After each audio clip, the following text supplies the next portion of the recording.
The Buddha once said that the mind is like the open sky, always vast, always clear, only hidden by passing clouds. Take a deep breath now, and as you exhale, imagine those clouds drifting away. Find your most comfortable way to listen, maybe lying still with eyes closed, or sitting in quiet reflection as the world softens around you. Tonight's stories will help you look beyond the clouds. They are not rules to follow, but invitations to return to your own clear sky of awareness. Before we begin, share where you are listening from, or what feeling lives in your heart right now. Maybe gratitude, maybe sorrow, maybe peace slowly forming, like light at dawn. Breathe once more, softly and completely. And now our story begins. It moved like time dash, patient, steady, clear. She had come to the water for answers, not about rituals, not about chanting, but about something deeper. Who am I? She had read sutras, memorized verses, and bowed each morning, but still, a knot remained in her chest. The old teacher, sensing her restlessness, came to sit beside her. They watched the water in silence for a while. Then he pointed to a single droplet clinging to a leaf above the current. It trembled. Round, whole, complete. "Is that a drop of water?" the master asked. She nodded. "Yes," he smiled. Then a breeze blew. The droplet fell and joined the river below. The master turned again. "Now tell me, where is the drop?" This is the story of non-self, of how the self we cling to is like a drop, never separate, never alone. Commentary.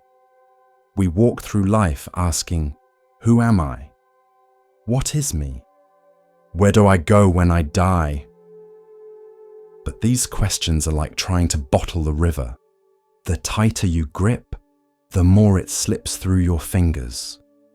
The Buddha taught that what we call a self is not fixed. No eternal soul, no unchanging core, only process, only flow, body, sensation, perception, mental formations, consciousness. These 5 aggregates arise and pass like waves. There is no boat, only current. The novice sat with this for many days. She stared at her reflection in the water, noticing how it changed when the wind blew, how it vanished when a stone was thrown, how it returned when the ripples faded. Was the reflection real? Yes. Was it solid? So too with the self. We exist, but not as a thing, as a movement, a flame, not a statue, a song, not a stone. One night, the novice had a dream. She stood before a vast river. She cupped water in her hands, holding it close, but it began to spill, to slip between her fingers, to return to the source. In the dream, she let it go and wept, not from sadness, but relief, because in letting go of the drop, she felt the whole river. When she woke, she wrote a single line in her journal. "I am not a drop in the river, I am the river in a drop." This is the heart of rebirth too, not the soul traveling from body to body, but conditions unfolding, like water taking many forms, cloud, rain, stream, mist, but always water. You are not this name, not this face, not even this mind. You are this moment, arising from countless causes and dissolving into new ones. When the master was old and dying, The novice, now a teacher, sat by his side. She asked him if he was afraid. He smiled faintly and said, "A drop returns to the river. How can it fear?" Then he closed his eyes and was gone. But the river kept flowing.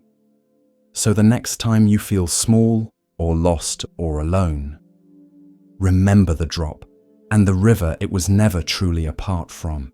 He sat beneath the Bodhi tree, its roots like arms cradling the earth, its leaves trembling in the hush before dawn. Siddhartha was still, not because he had nothing left to do, but because he had found the one thing worth doing. The grass beneath him held the warmth of day's memory. The river nearby whispered its ancient lullaby. Above, stars thinned into morning. And within him, the silence grew deep. He had made his vow to remain unmoved until he had reached the end of suffering. And so he breathed in, outside. The body sat like a mountain. The mind watched like the sky. But truth, before it flowers, is always tested, and so came Mara. Mara, the tempter, the king of illusion, the force of resistance in all beings who inch toward awakening. He did not come in one form, but many, not with a single sword, but with 1,000 voices. First, Mara sent desire. His daughters appeared, radiant and swaying. Their forms shimmered with beauty. Their voices sang sweet lullabies of longing and delight. They danced before the still figure under the tree, their laughter like bells. But Siddhartha did not stir. Their beauty held no hook. His gaze did not linger. He saw not bodies, but masks, not pleasure, but impermanence. Desire passed like perfume on the wind. Then Mara sent fear. The sky darkened, thunder cracked, demons emerged from shadows, fangs bared, eyes aflame, weapons of fire and bone in hand. They rushed the tree, screamed into Siddhartha's ears, hurled spears of doubt and arrows of terror. But Siddhartha did not flinch. The weapons turned to lotus petals as they neared him. The demons screamed, but their voices died in the vast silence that surrounded him. Fear had no place where nothing was clung to. Next came pride. Mara appeared himself, seated atop a colossal elephant, cloaked in glory. He laughed with disdain. "Who do you think you are?" he asked. "A prince playing holy man. What gives you the right to seek truth? You are alone, no teacher, no witness." Siddhartha looked up, calm and clear. He reached his right hand to touch the earth. And the earth responded. It is said that in that moment, the earth itself bore witness. The ground trembled gently. A breeze swept through the grove. The Bodhi tree's leaves shimmered like stars. The earth, vast and ancient, acknowledged Siddhartha's right to awaken. Mara's elephant stumbled. His illusions cracked. His army scattered like dust in wind. The tempter vanished, and all was still again. But the night was not yet over.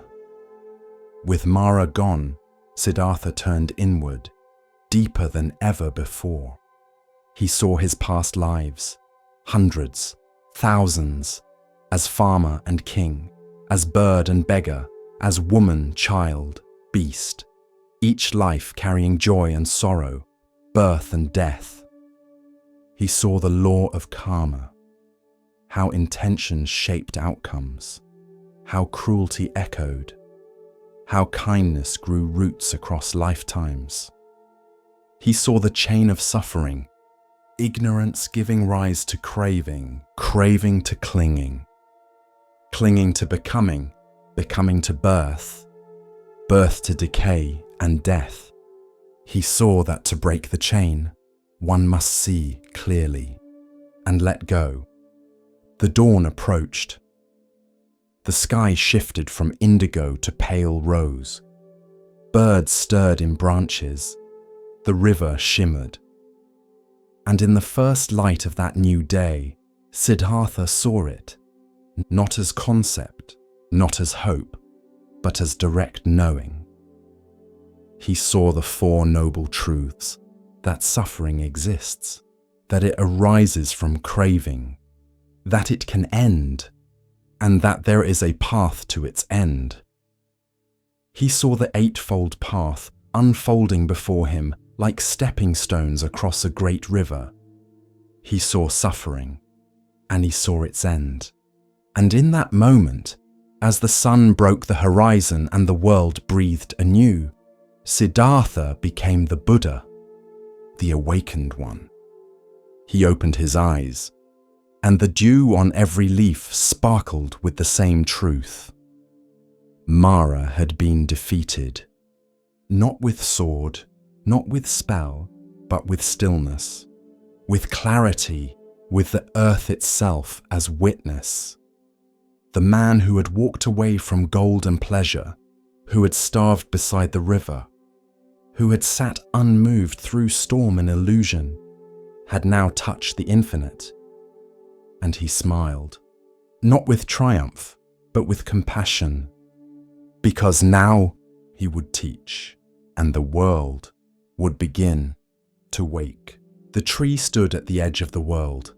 Its roots gripped the earth like memory.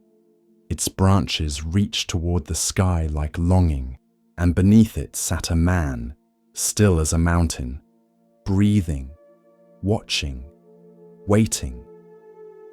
His name had once been Siddhartha, but that name now lay behind him like a robe folded and left at the forest's edge. He had left palaces, left hunger, left both indulgence and denial. And now, with the moon rising above the horizon and the world softening into dusk, he sat beneath the Bodhi tree, not in search, but in surrender. His legs were crossed, his hands rested lightly in his lap. The breath moved through him like wind through reeds, slow, even, empty of grasping.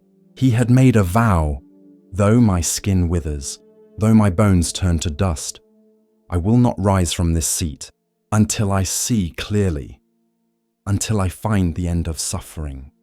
And so the night began. The stars emerged like scattered seeds across the dark. The forest exhaled. Animals stirred. The air cooled. Siddhartha's mind turned inward, like a lamp flame drawing into itself. He began to see, not with eyes, but with knowing. Visions came, clear, unforced, as if someone were whispering his past to him, life by life. He saw himself born in countless forms, as man, as woman, as child, as beast, as merchant, as slave, as prince, as pauper, each life blooming and withering, each desire rising and fading, each birth followed by loss. He saw himself die 1,000 deaths, not with fear, but with clarity, and for the first time he understood. The self is not fixed. It moves, it changes, it clings, it returns. He watched the thread of his existence unspool across time, and yet something beyond the thread remained still.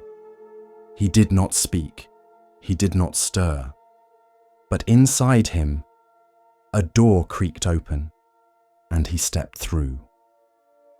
Midnight deepened. The forest held its breath.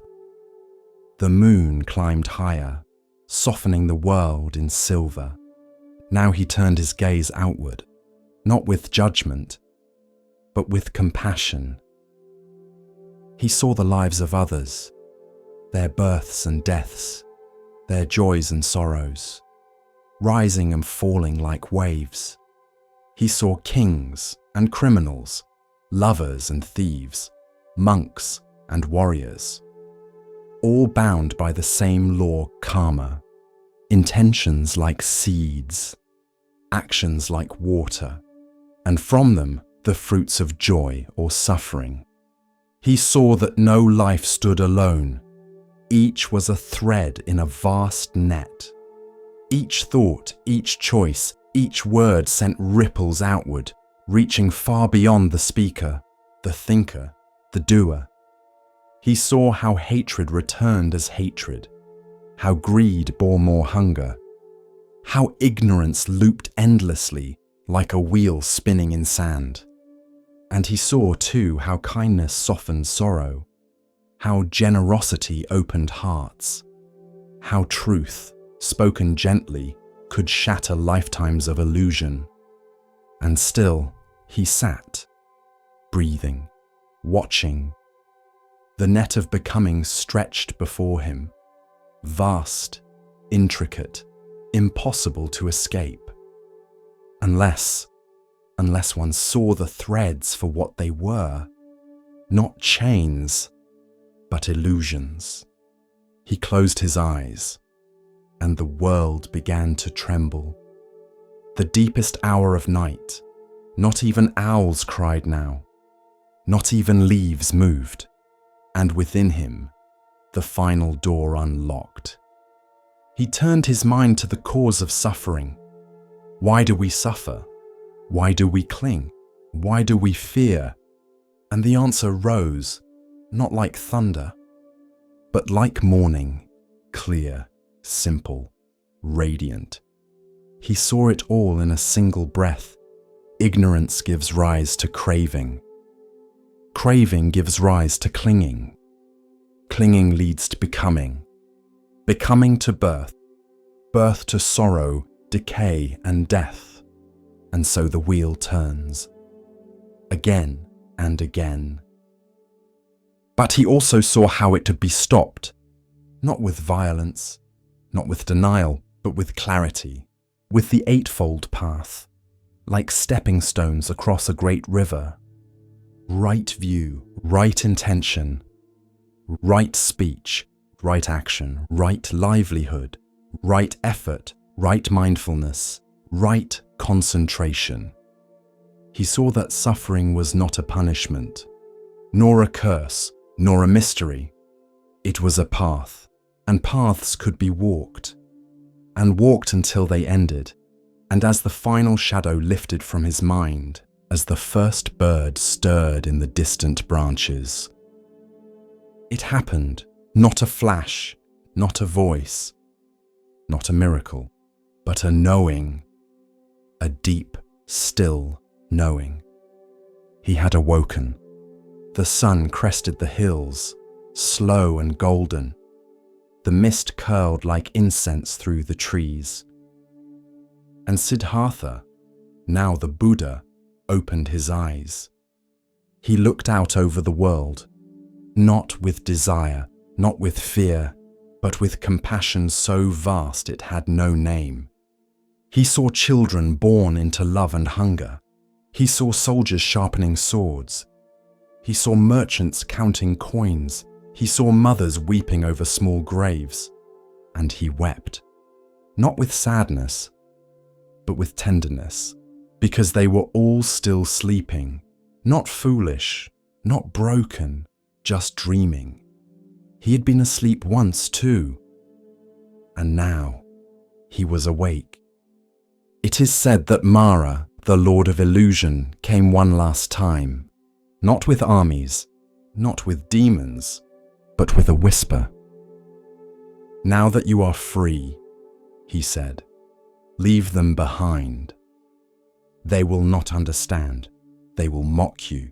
They will twist your words. They will forget. And the Buddha listened. He sat with that thought, the thought of peace in solitude, of disappearing into the forest, of vanishing beyond suffering alone. But then he saw a farmer rising to begin the day. He saw a child carrying water. He saw a girl humming a tune she did not know was ancient.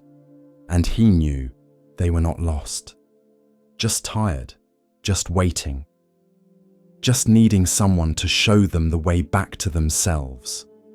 So he turned to Mara and said, "They will understand. Some will. Even one is enough." And Mara vanished. He stood slowly, the grass beneath him still wet with dew. His knees ached, but his heart did not. He took his bowl, his robe, his breath, and began to walk. Toward the village, toward the people, toward the long road of teaching. He would speak not of gods, nor of punishments, nor of sacred fire, but of suffering, and how to end it, of breath, and how to follow it, of kindness, and how to live it. And so the man who once left his son sleeping, who had starved beneath trees, who had faced demons and silence and the unraveling of self, walked down from the Bodhi tree.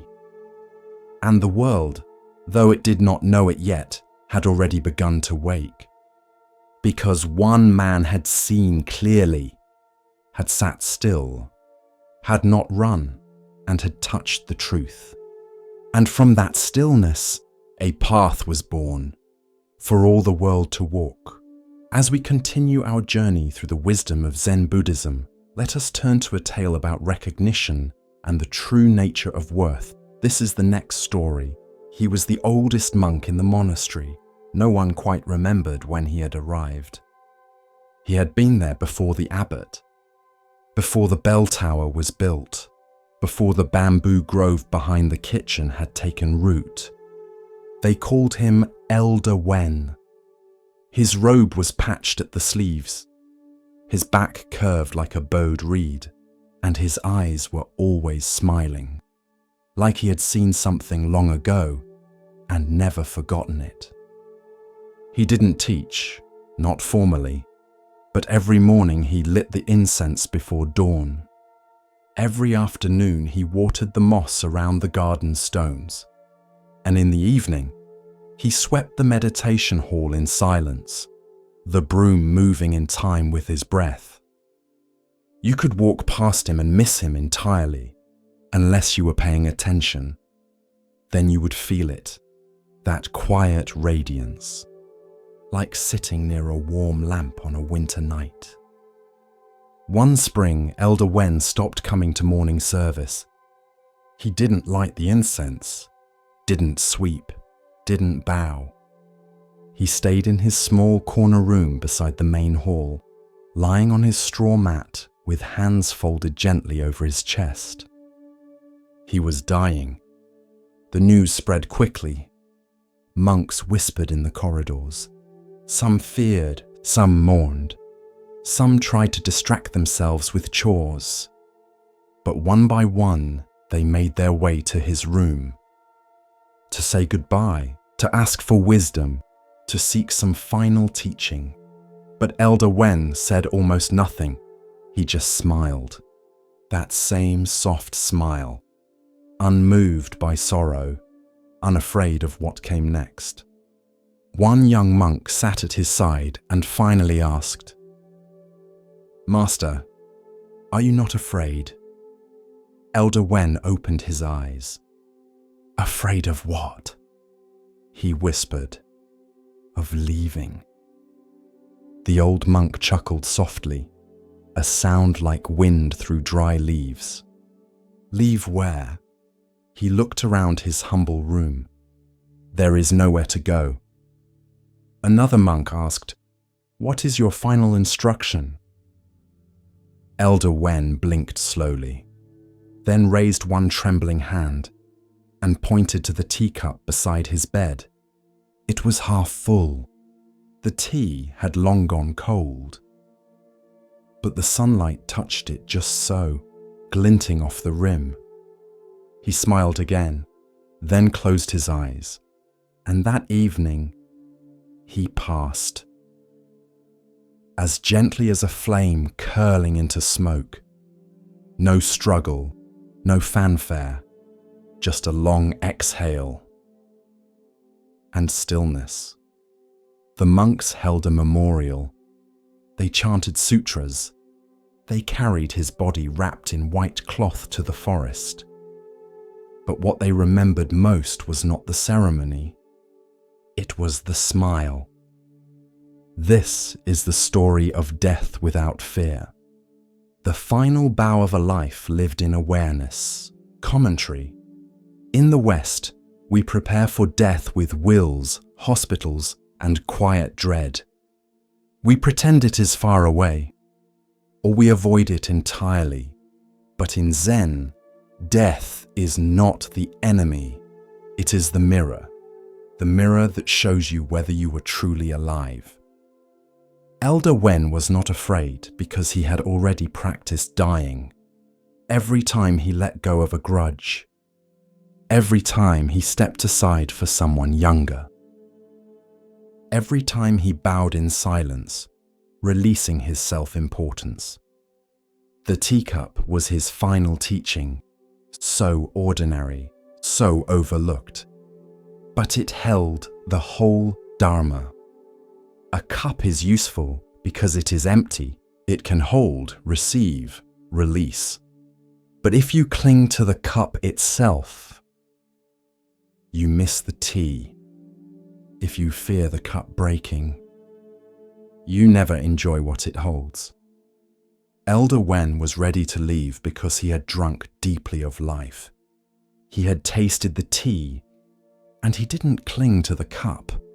There's a Zen saying, "Let death come like a welcome guest." That doesn't mean we rush toward it. It means we don't turn our back on it. We live with it, like a quiet friend who reminds us not to waste time.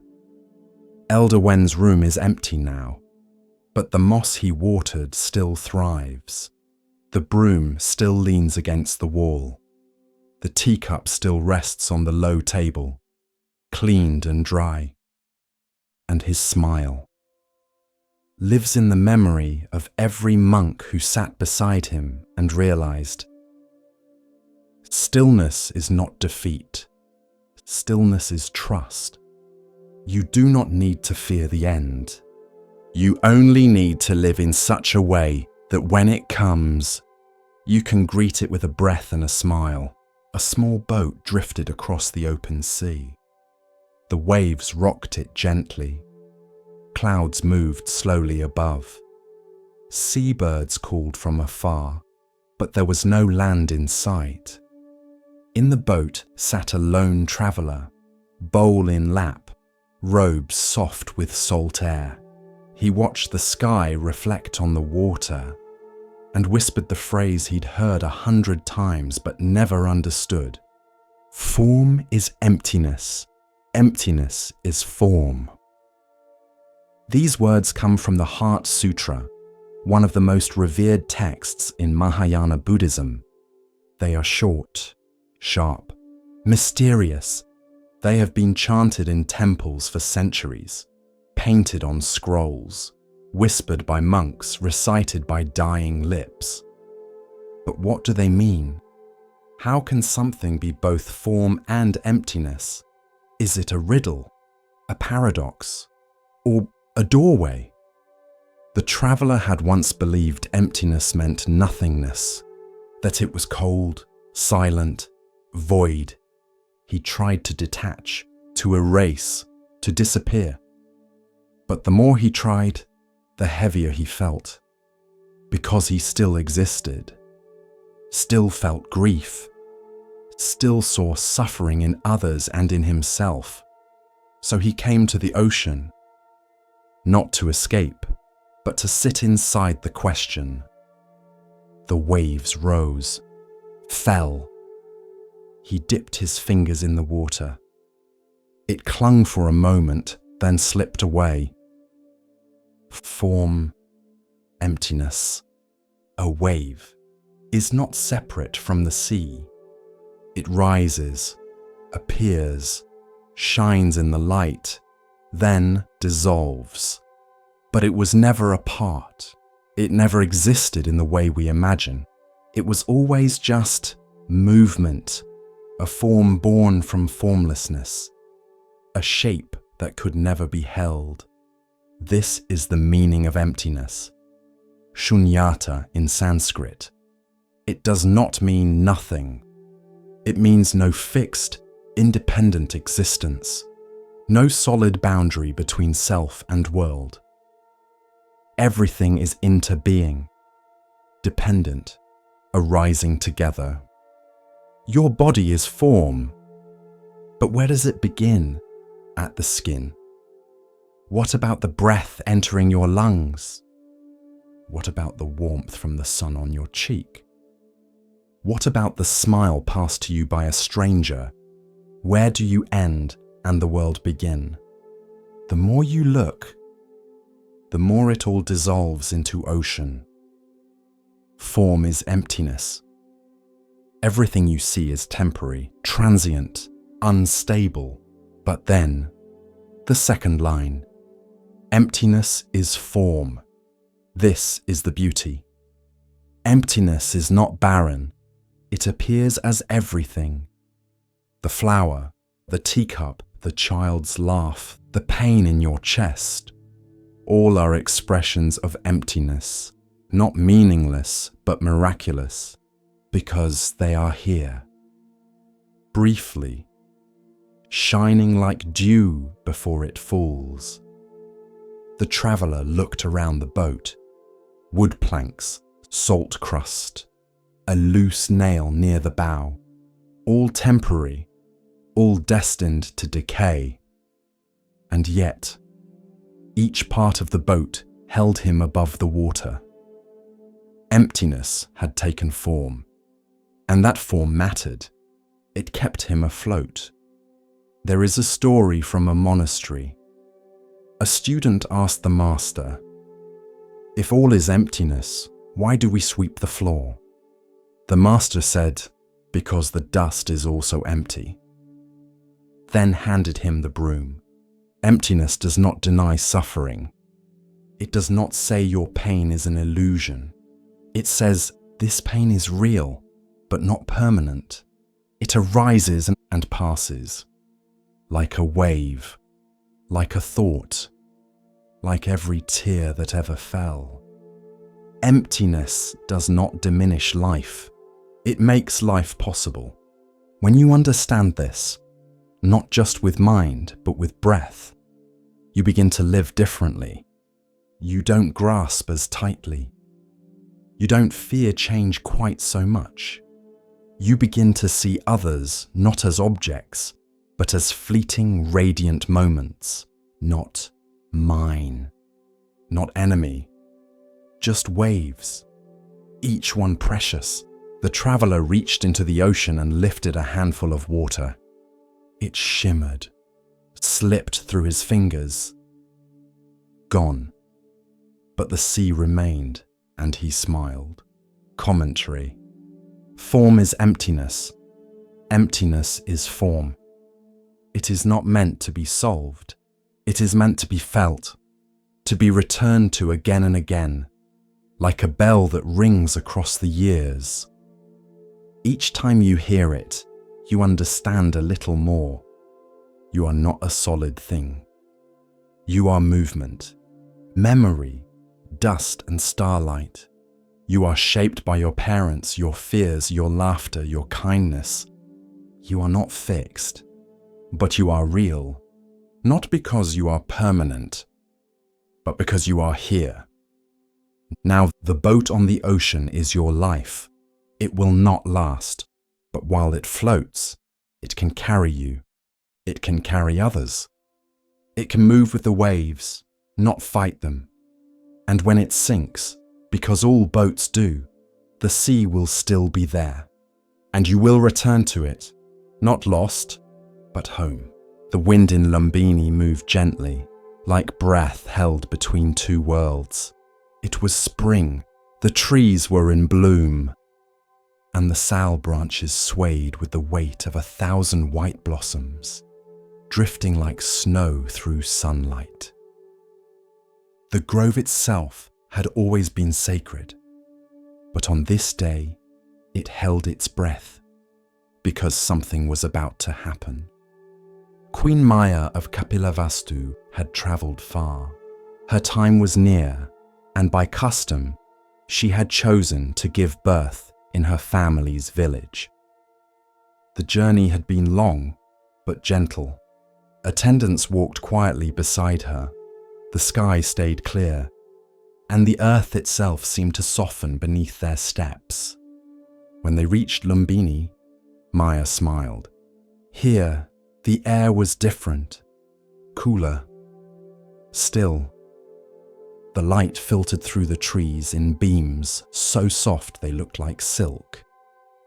She stepped down from her carriage, removed her sandals, and walked barefoot into the grove.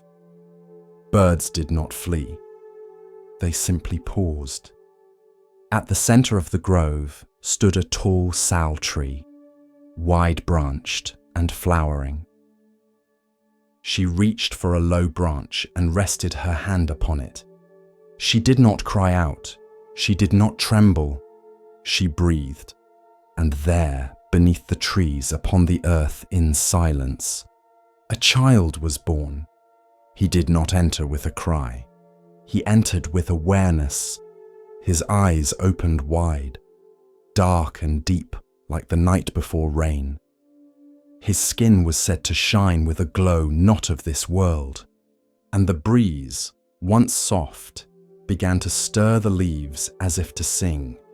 Attendants rushed forward. The midwife covered her mouth. The sky turned golden for a breath, and legend says that the flowers on the sal tree bent low to witness. The child did not wait to be carried. He stood. He took 7 steps, and with each step, where his foot touched the ground, a lotus bloomed. Not imagined, not metaphor, but real, petals unfurled beneath his heels. Fragrance filled the air, and the world paused. Animals stopped their grazing, streams paused their song, and even the wind, surprised by the holiness of the moment, turned back to watch. When the 7th step was taken, the boy raised one hand to the sky and one to the earth. And in a voice that was not learned but remembered, he said, "In this life, I am born for the benefit of all beings. This is my final birth. I will put an end to suffering." It is said that the Devas, gods of distant realms, gathered in silence, their hands folded, their eyes lowered, because something rare had occurred. A bodhisattva, fully awakened in past lives, had returned to walk the earth once more. Heavenly flowers fell through the air. Trumpets sounded without instruments. Celestial beings whispered blessings the humans could not hear. And yet even those on earth, who had no names for such wonders, felt the shift. One man wept without knowing why. One horse knelt in its harness. A pot of rice boiled over though no fire was lit. Something had entered the world, something ancient, and entirely new. He was named Siddhartha, which means he who achieves his aim. In his small face, those who looked closely saw both softness and strength, an ocean of stillness behind the movements of a child. He did not laugh more or cry less than other babies, but when he looked into your eyes, it felt as though he saw through the lifetimes you had forgotten. Queen Maya held him close, felt his heartbeat against her own, but in her heart she knew this child did not belong only to her. He belonged to the world. Word of the birth travelled quickly. When the child was only days old, the king summoned the wise sages of the land. Among them came a Sita, an old hermit who lived in the mountains, wrapped in robes the color of ash, with eyes that had watched the turning of many seasons. He entered the palace slowly, carried no staff, asked no favor. He only asked to see the child. When Siddhartha was placed before him, Asita's lips trembled. Tears welled in his eyes, not from sorrow, but from recognition. He bowed low before the infant. And when he rose, he turned to the king. "This child will not rule a kingdom. He will rule the heart. He will not wield armies. He will end suffering. He is destined to become a Buddha, an awakened one. He will show the way beyond sorrow. But I will not live to see his teaching. That is my only sadness." And he bowed once more. The room fell still. Even the oil lamps seemed to lean closer. The king said nothing. The queen held her son more tightly. Maya did not live long after the birth. Some say it was her karma to return to the celestial realm, that to carry a Buddha is to carry a world, and some bodies are made only to hold such grace for a little while. Others say she became his guardian spirit, that she watched from beyond the veil, her presence in every breeze that cooled his fever, every bird that sang outside his window. Siddhartha was raised by her sister. He grew in the lap of comfort. But the memory of the grove, the trees, the moonlit dream, those lived on. Years later, when Siddhartha became the Buddha, he never spoke often of his birth. He taught of suffering, of the path, of breath, of impermanence. But once, when asked what it meant that he had walked on lotus blossoms, he smiled and said, "The path was already beneath me. I did not make it appear. I only stepped where it had always been. Because truth is not invented, it is remembered." Like petals underfoot, waiting to be noticed. And so the child who walked on lotus blossoms became the man who taught others to walk in peace. One step, then another, until suffering too began to bloom into wisdom. As we move deeper into the quiet teachings of Zen, we come to a story about seeing clearly and understanding true value. Listen carefully to the next story. The path was dry that day. Dust lifted from the earth like breath from grief. It clung to her ankles, soft and persistent. But Kisa Gotami did not notice. Her feet moved forward, bare and steady. Her arms, once empty with loss, now carried the truth. It had been some years since she had fallen at the feet of the Buddha, begging for medicine to save her dead child. Then, he had sent her through the city, asking for a mustard seed from a house untouched by death. At every door she knocked, and at every door sorrow had already sat before her. Now she understood, no house was free from loss. But this story begins not with her arrival, nor her wisdom, but with the silence before it. Kisa Gotami was once radiant with joy. She had married into wealth, borne a healthy son, and laughed easily beneath flowering trees. Her life was not lavish, but it was full. Her husband was kind. Her in-laws praised her for her quiet strength and good nature. And her child, her child was the axis of her world. His laugh echoed through the garden, a sound so bright it seemed to ripple the petals of the lotus pond. But when sickness came, it moved like fire in dry grass. First, a fever, then the cough, then the silence. Her husband wept, her in-laws prayed. Neighbors brought herbs, ointments, and whispered remedies passed down through generations. but nothing stilled the trembling of the boy's limbs. Nothing cooled his burning skin. And then, one still morning, as dew clung to the leaves and the world turned quietly onward, he stopped breathing. Something in Kisa Gotami's mind refused the truth. It broke, not like glass, but like a door slammed shut against a storm. She did not bury him. She could not. Instead, she wrapped his small body in linen and cradled him close, as she always had. She walked barefoot through the streets, her face blank with disbelief, her voice hollow with pleading. "He is only sleeping," she whispered to merchants. "There must be something, some medicine, some root. Please help me wake him." People pitied her. Some turned away, ashamed. Others wept at the sight but dared not speak. A few offered dried herbs or quiet prayers, not to cure, but to comfort.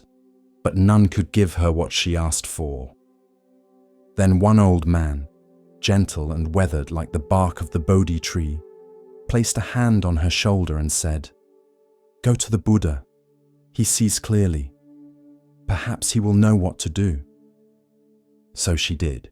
Through dust and heat, she walked to the monastery, her arms still wrapped around the stillness of her child. Her eyes, dry now, saw only hope. When she reached him, the Buddha met her gaze with unwavering calm. He did not flinch at the bundle in her arms. He did not speak quickly or softly or with sorrow. He simply said, "Bring me a mustard seed from a home where death has not visited. Then I will help." Kisa Gotami bowed deeply, grateful beyond words, and ran. House after house, door after door. She knocked. She asked. She waited. At the first door, a woman with kind eyes shook her head. "My brother died last winter," she said. "I'm sorry." At the next, a man held his son in his arms and said, "If only. We lost his mother at childbirth." At another, a young girl barely older than her own son opened the door, tears still fresh on her cheeks. "Grandfather passed last night," she whispered. Each story struck her not like a blow, but like a chisel, slowly carving away at her illusion. With every encounter, her burden changed. The weight of the child in her arms remained the same, but the grief within her no longer stood alone. It became something shared. A river of sorrow running through many homes, not just hers. And in that shared space, she found the first breath of peace. She returned. She did not knock this time. She did not beg. She simply walked to the Buddha and placed the body of her son before him. Then quietly she said, "I see now. There is no house without sorrow." The Buddha nodded, and without ceremony, without demand, he welcomed her into the Sangha. She shaved her head, took on the robes, learned to breathe again, learned to walk not to escape grief, but to carry it with grace. The seasons passed like silk through her fingers. She became a teacher, not of words, but of presence. Her voice was never the loudest, nor her gestures the grandest. But when she sat beside those in pain, their breathing slowed, their trembling eased. She was the stillness they had forgotten could exist. One morning, as the sun rose pale over the bamboo grove, a young woman arrived at the monastery. Her face was drawn with confusion. Her hands trembled with exhaustion. Her eyes were red, but not yet emptied of tears. She had lost her father. Suddenly, cruelly. Though she had performed all the rites, burned all the offerings, sat in silence beside her mother, something inside her chest would not still. "I do not know what to do with this ache," she said. She asked for Kisa Gotami. The nun sat beside her beneath a neem tree. Birds moved through the leaves above them, and the distant sound of sweeping could be heard from the monastery steps. Kisa did not rush. She listened, let silence breathe between them. Then she placed a small, smooth pebble in the girl's palm. "Carry this," she said, "for 3 days, but each day speak to one person about someone they have lost. Ask for their story, then return." The girl did as told. And on the 3rd morning, she returned, eyes swollen, chest raw, but breath moving freely. She knelt at Kisa's feet and wept, but the tears came with space, with rhythm, with healing. "I thought I was alone," she said. Kisa Gotami nodded. "Grief is a shadow," she said. "It grows darker when we sit beneath it alone.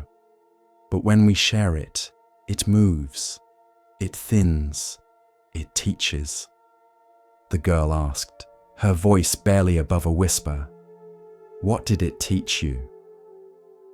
Kisa looked to the far hills, where the morning light softened the edges of the earth.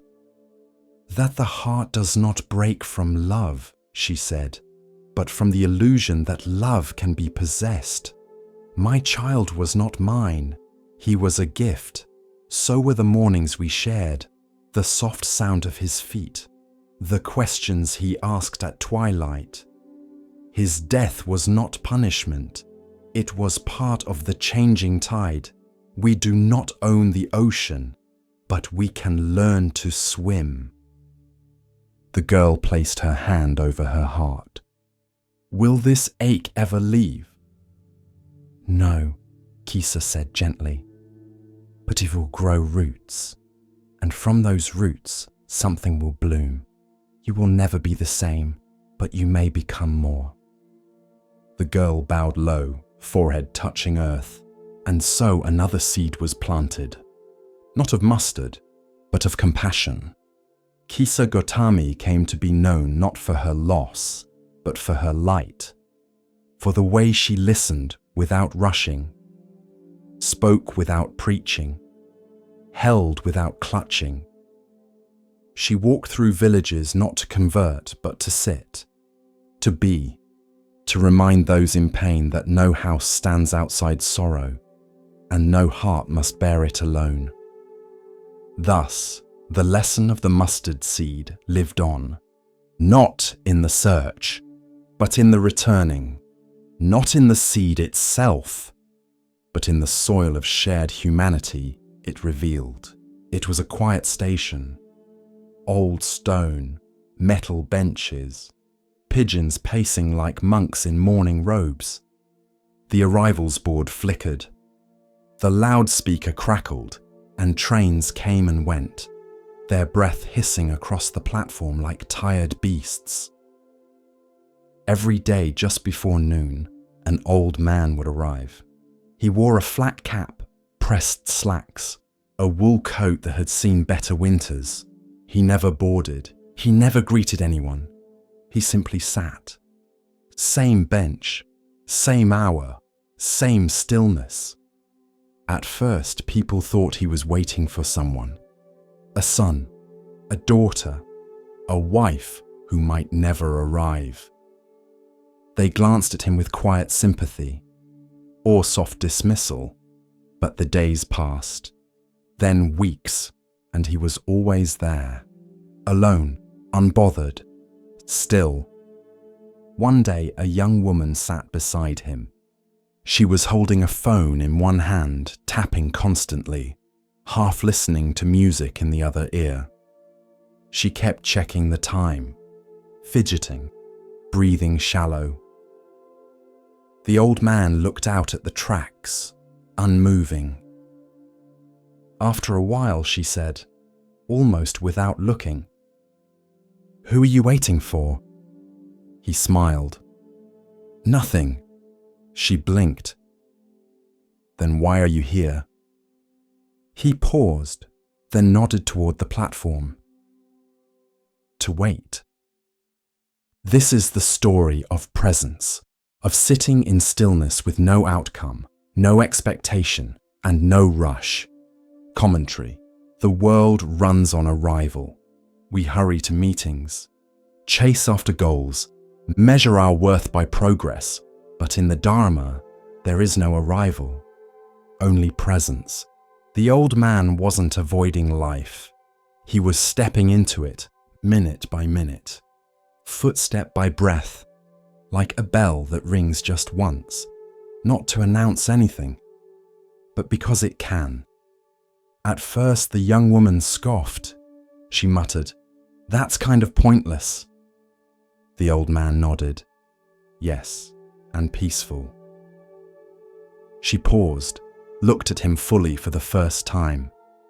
There was something settled in his face, not detached, just done chasing.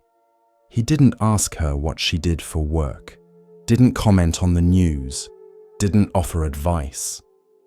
He just sat and breathed. The train came. She didn't get on. Instead, she silenced her music, turned off her phone, sat beside him. They shared the silence for half an hour. It was the first silence she'd had in weeks. The Buddha once said, "Better than 1,000 hollow words is one word that brings peace." The old man said none, and yet peace lingered around him like perfume. He came every day, even in the rain, umbrella in hand, thermos of tea, soft eyes and unhurried limbs. He didn't come to do anything. He came to stop doing. We often misunderstand waiting. We think it's the pause before real life. But sometimes, waiting is life, not for something, but with it. Eventually, the young woman started visiting more often. She brought tea, sat on the same bench, and didn't speak, until one day she asked, "What if the person you were waiting for never comes?" The old man looked at her with a calm smile. "Then I'll still be here." That's the power of presence. It doesn't depend on outcome. It doesn't beg for fulfillment. It simply is. In time, others noticed. A mother sat for 5 quiet minutes with her son. A commuter took off his headphones. A woman reading poetry closed her book and just watched the clouds drift. No one spoke, but something was shifting. Not loudly, not suddenly, like morning fog lifting, unnoticed. And then, one spring day, the old man stopped coming. His bench stayed empty. But the silence remained. So did the stillness, and the space he had created. By doing nothing, expecting nothing, needing nothing. Wasn't empty. It was full of something rare. Peace. The young woman still visits the bench. Not daily, not ritually, just when the world starts rushing too fast. She sits, breathes, smiles at passing trains, and once when a man sat beside her and asked, "Who are you waiting for?" she answered, "No one." Then added, "I'm just here, in the town of Rajagaha, nestled among ridges of stone and mist. The streets curled like vines through hills and markets.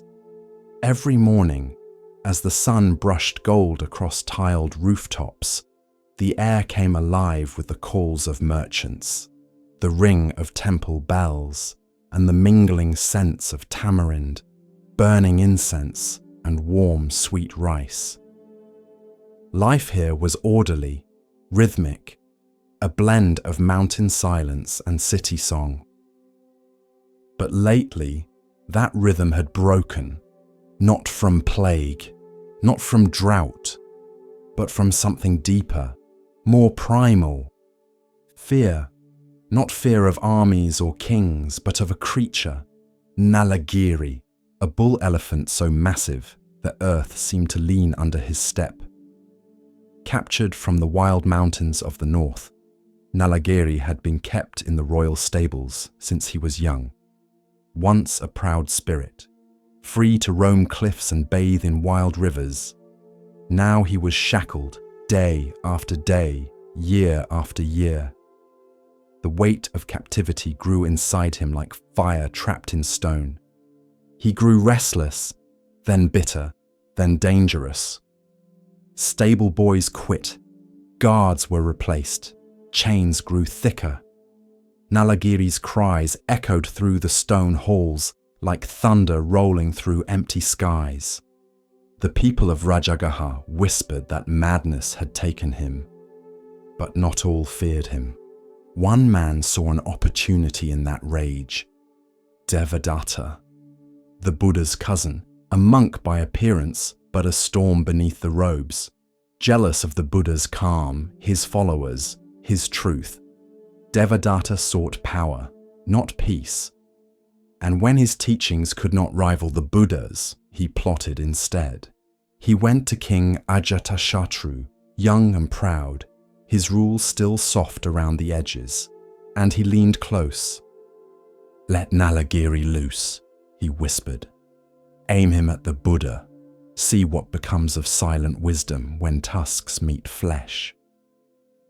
The king, tempted by spectacle or swayed by flattery, agreed.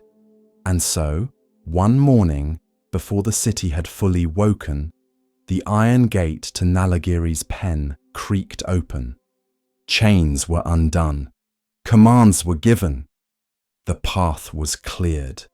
Nalagiri stepped forward, eyes wide, breath steaming, mind ablaze.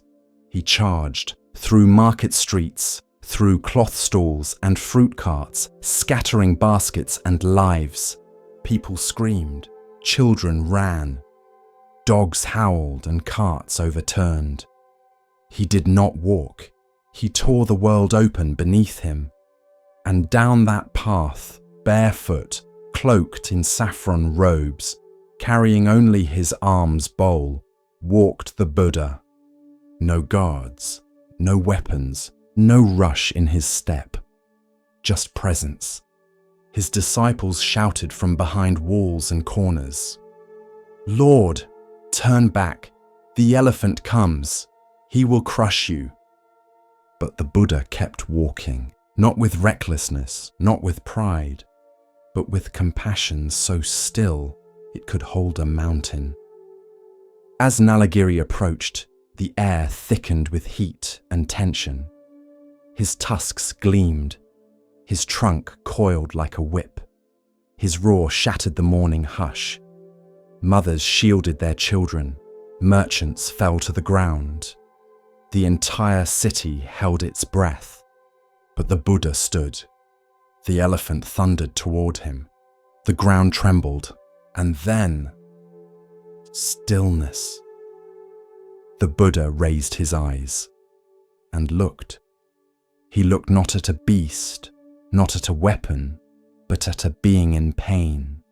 He saw the chains, the years, the sorrow turned to rage. He saw the hunger for freedom twisted into madness.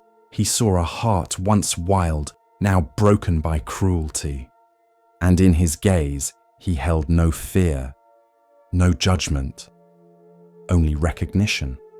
As Nalagiri neared, mere strides away from trampling the man before him, he met that gaze, and something changed. The wind quieted, the air cooled. The fire in Nalagiri's eyes flickered. He slowed, then paused. His ears twitched, his breathing hitched. He took one more step, then stopped. The Buddha stepped forward. Slowly, gently, one hand raised, not to strike, not to shield, but to bless. And Nalagiri knelt. He folded his legs beneath him, lowered his head like a branch under rain. A great groan, half sigh, half sorrow, escaped his chest. And there, in the middle of the street where rage had once ruled, the Buddha placed his hand on Nalagiri's brow. Not with domination, but with presence. And the elephant wept. Tears pooled beneath his eyes, streaking down the folds of his face, darkening the dust. His trunk coiled softly around the Buddha's arm, no longer as a weapon, but as a gesture of surrender.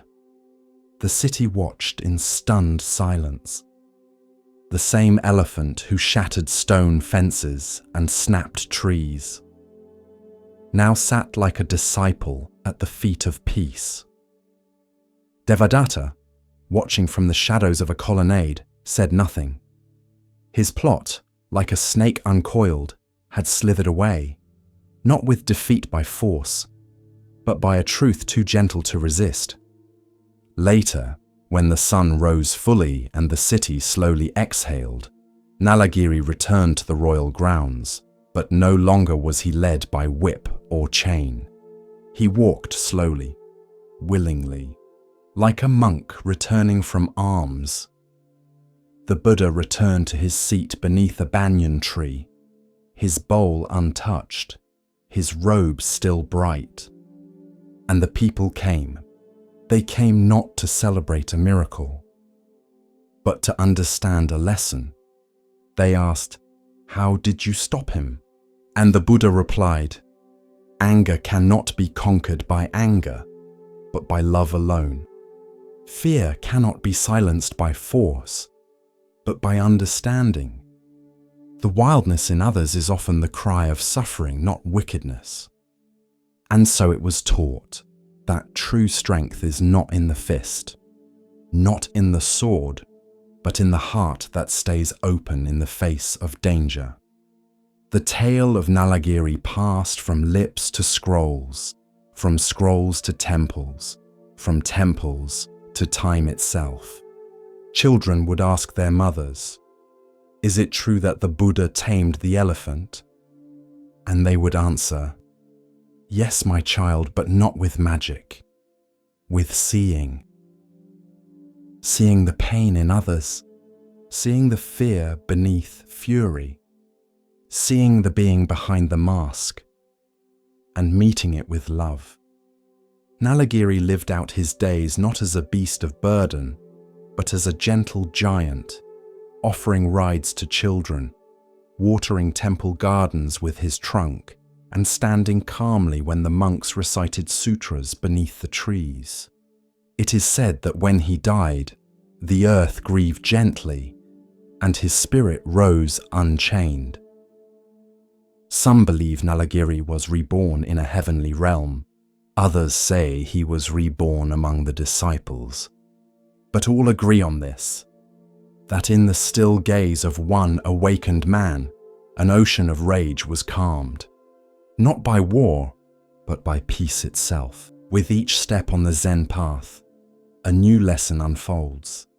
Now we turn to a story about recognition, of self, of others, and of what truly matters. Listen carefully to the next story. In a cafe by the park, a young boy sat across from his mother.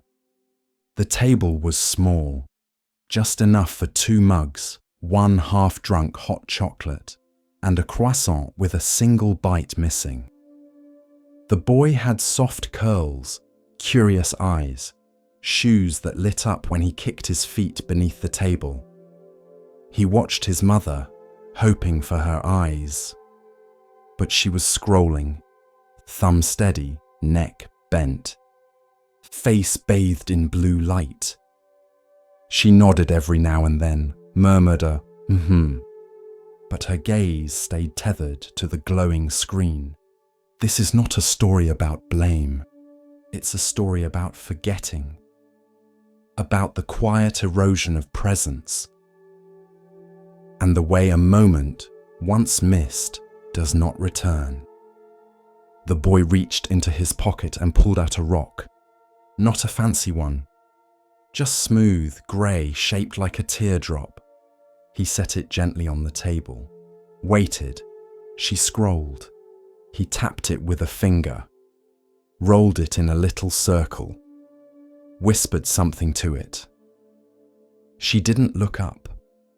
The server passed by and smiled at the boy. "Is that your treasure?" The boy nodded. The mother didn't hear. Presence isn't always taken. Sometimes it is quietly surrendered. We trade it for urgency, for likes, for news we cannot change. And meanwhile, a child sits across from us, glowing not with pixels, but with life. The Buddha once said, "Do not dwell in the past, do not dream of the future. Concentrate the mind on the present moment." But the present must be chosen. It cannot shout louder than a screen. Later that day, the mother posted a photo. "Hot chocolate with my little one, coffee heart grateful." The boy was blurry in the background, looking at her. She never noticed. One day, the rock was gone, replaced by a drawing. 2 stick figures, one big, one small, holding hands. The sky above them filled with birds that looked like wide letter V's. He slid it across the table. She liked it, said, "Cute," snapped a photo, shared it instantly. Didn't ask what the birds were. Didn't ask if the smaller figure was sad. But the boy said nothing. Children know how to speak through absence. Presence is not just being near. It is attention. It is seeing the person across from you, as if this moment will never come again, because it won't. One afternoon, the boy stopped bringing things.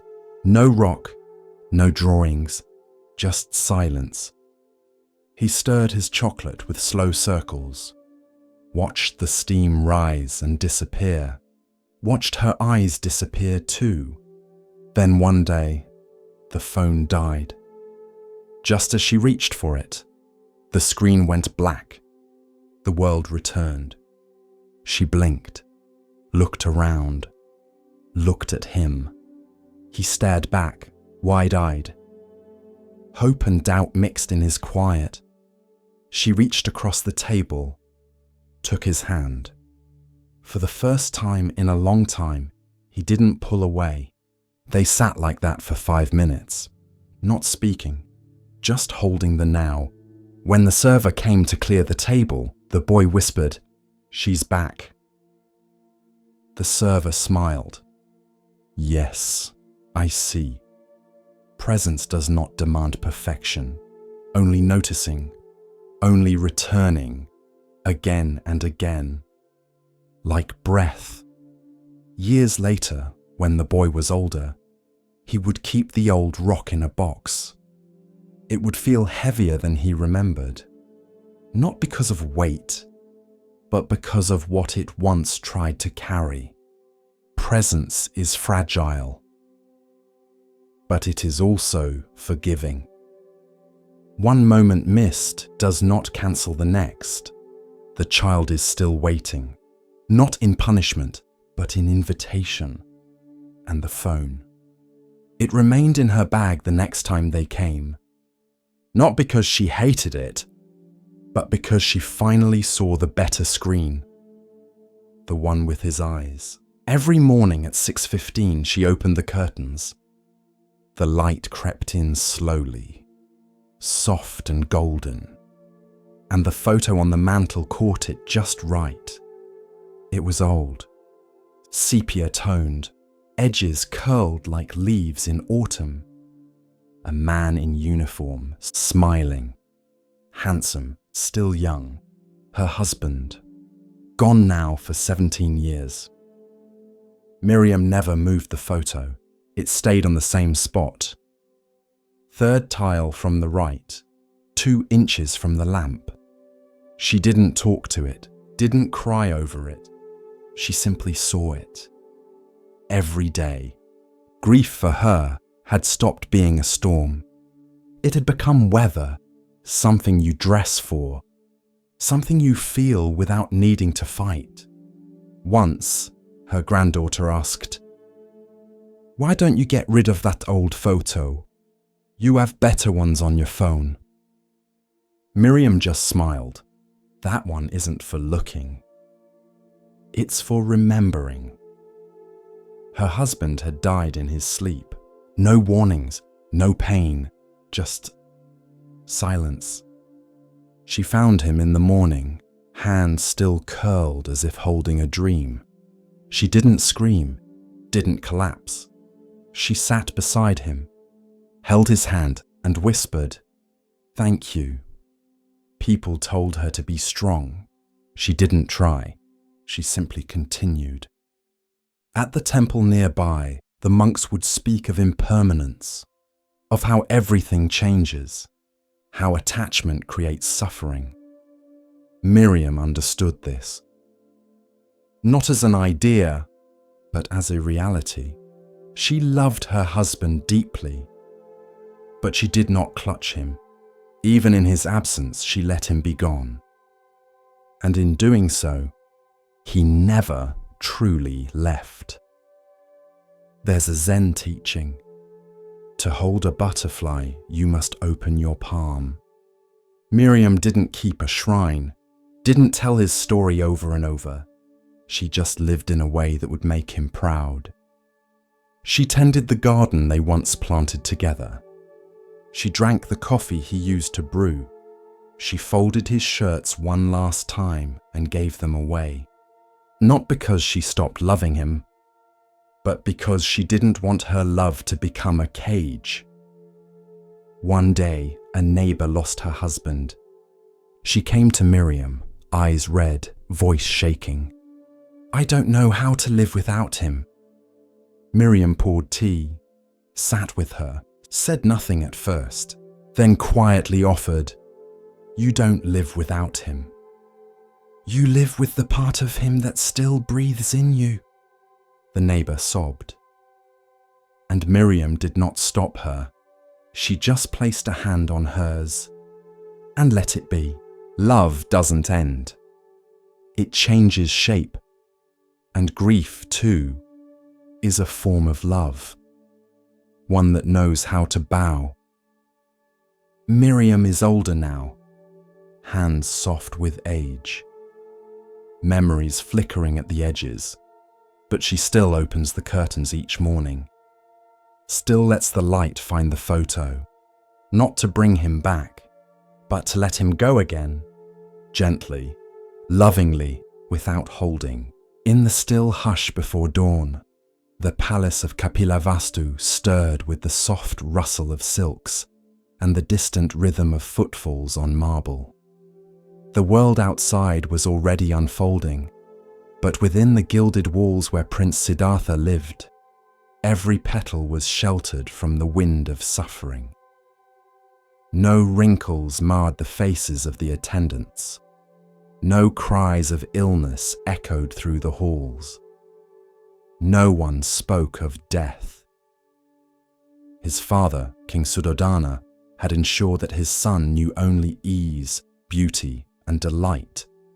The astrologers had predicted that the young prince would become either a great king or a holy man who would renounce the world.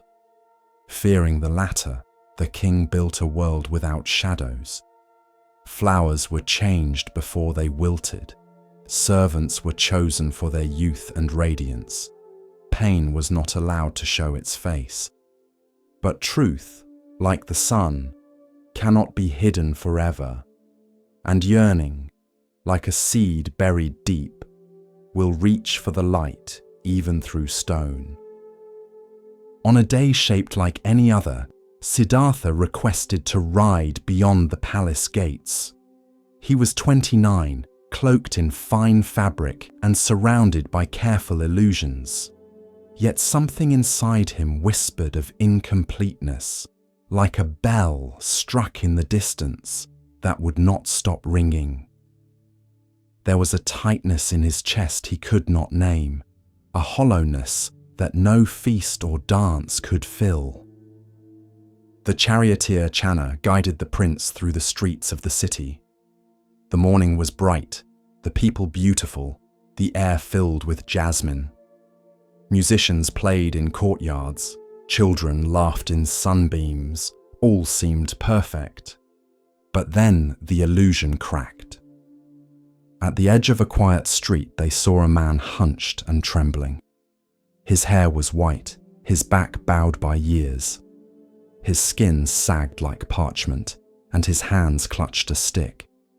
He moved slowly, as though the air itself had thickened around him. Siddhartha leaned forward. "Channa," he asked, "what is wrong with that man?"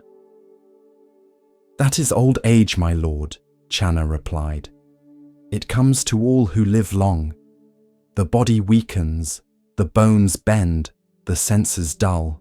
No one escapes it." The prince stared at the man as he passed, the way he paused to catch his breath, the way his eyes seemed clouded with time. Siddhartha's hands gripped the side of the chariot. "Will this come to me?" he asked. "Yes, my lord, to you, to me, to all." Siddhartha fell silent. The first veil had lifted. The garden he had lived in was not eternal. Beneath the fragrance was decay. Beneath the music was silence. The next day, restless and inwardly stirred, he asked to go again. And again the world revealed another layer. As they turned a corner, Siddhartha saw a man collapsed by the roadside. His face was contorted in pain, his skin grey and clammy. His limbs twisted unnaturally, and he coughed as if his lungs were full of fire. "And this?" Siddhartha asked. "This is sickness, my lord," Channa said gently. "It strikes without warning. It takes the strong and lays them low. There is no rank or title that shields against it." The prince watched as a woman tried to cool the man's brow, her eyes wide with helplessness. A child clung to her skirts. Siddhartha turned away, but the image would not leave him. How many in his palace had hidden such suffering behind closed doors? How much of the world had he not seen? On the third day, the air hung heavy with heat. A solemn hush drifted through the streets. Siddhartha and Channa followed the sound of quiet chanting and saw a procession winding through the alleys. Men carried a shrouded form on a wooden bier, garlands laid across it. Behind them, mourners walked with bowed heads, incense curling in the air. "Is he asleep?" the prince asked, though he already knew. "He is dead, my lord," Channa replied. "This is the fate of all who are born." The prince felt something deep within him fracture. He watched the faces of the mourners, their grief like a tide with no shore. The man on the bier would never speak again, never eat, never laugh. All that he was had ended. And this comes to everyone. "Everyone, my lord. The rich, the poor, the wise, the foolish." Siddhartha did not speak on the way back. The chariot wheels hummed against the stone, but his thoughts made no sound. The world had split open. Beneath the silks, beneath the pleasures, there was something hollow, a truth too vast to ignore. He lay awake that night, staring at the ceiling. His wife, Yasodhara, slept beside him. Their son, Rahula, breathed softly in the next room. And yet, peace evaded him. He saw the old man, the sick man, the corpse. He saw them behind every smile, beneath every ornament. He knew now that no palace could protect against time. No love could shield against loss. No beauty could outpace decay. And then, on the fourth day, they rode out once more. This time, they saw a man in saffron robes, walking barefoot along the path. His eyes were calm, his steps steady. He carried no gold, wore no jewelry. His face bore the lines of both suffering and peace. "Who is that?" Siddhartha asked. "A seeker, my lord," Channa said. "One who has renounced the world to find the path beyond birth and death. One who walks in search of freedom." Siddhartha watched him until he vanished into the distance. No guards flanked him, no luxuries trailed behind, and yet something about the man radiated a serenity deeper than anything Siddhartha had known. That night, the prince stood at the edge of his sleeping son's cradle, not daring to wake him. He touched the boy's soft cheek, his heart torn between two loves, the love of his family and the love of truth. He stepped into the garden one last time, its scent bittersweet. He bowed before the moonlit statue of his ancestors, and with each step toward the gate, he shed a piece of his former self. His earrings, his sword, his silks. He left that night, into the forest, into silence, into the unknown. The four sights had shattered his illusion, but they had also opened the gate.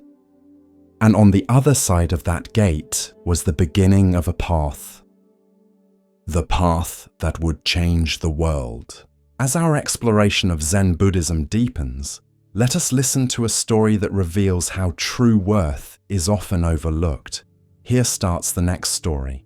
There was once a monastery nestled in the cliffs above a wide, mist-covered valley.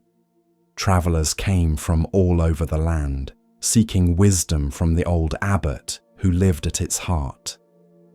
But no one ever entered without first passing through the gate of questions.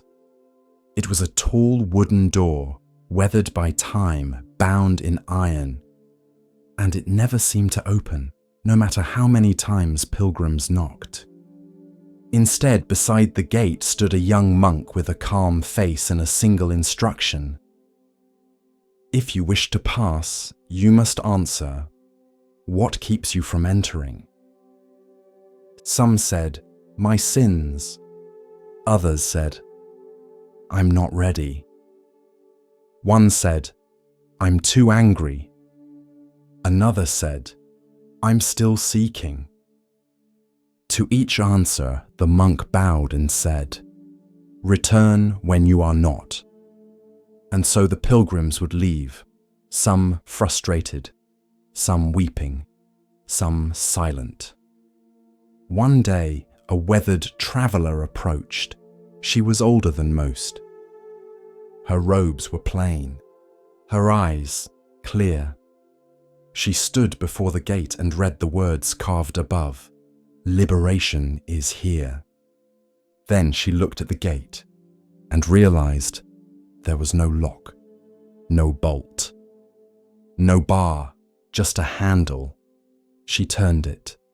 The door opened and she walked through. The monk beside the gate only smiled, because the lesson had never been in the answer. It had been in the assumption.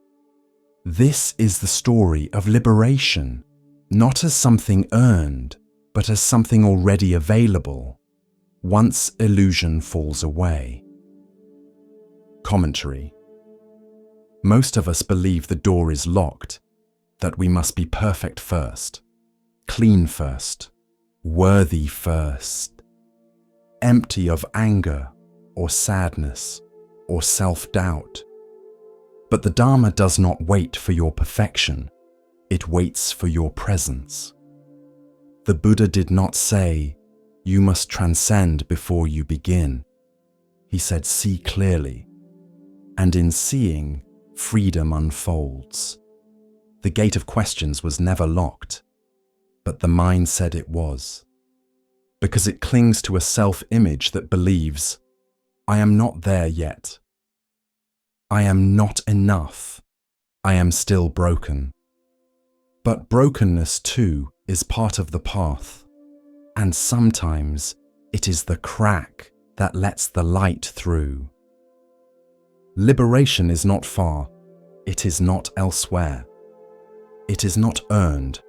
It is the moment you stop demanding anything of the moment and simply turn the handle.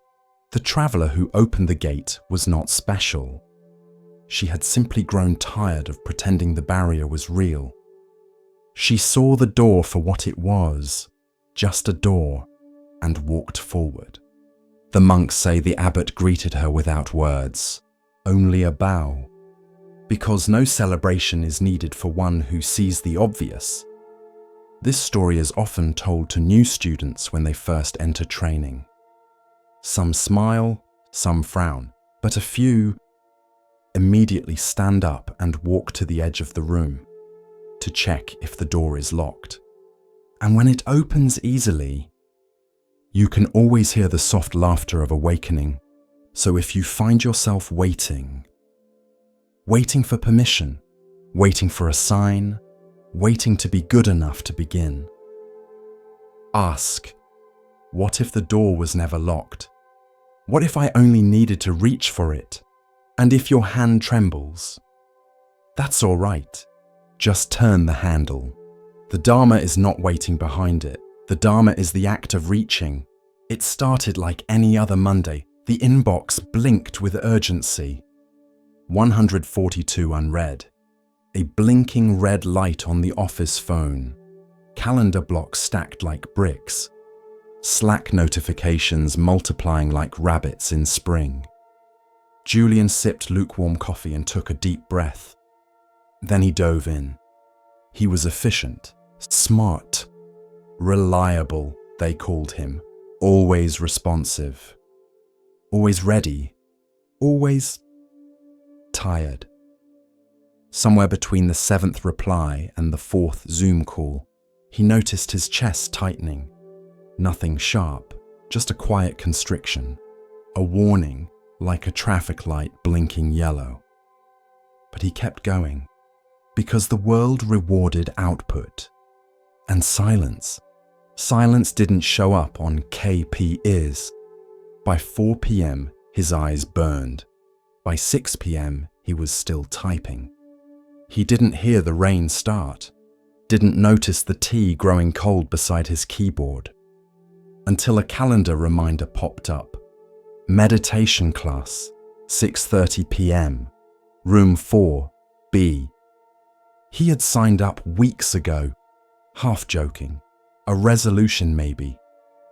He almost closed the tab, but something, maybe the silence behind the noise, nudged him.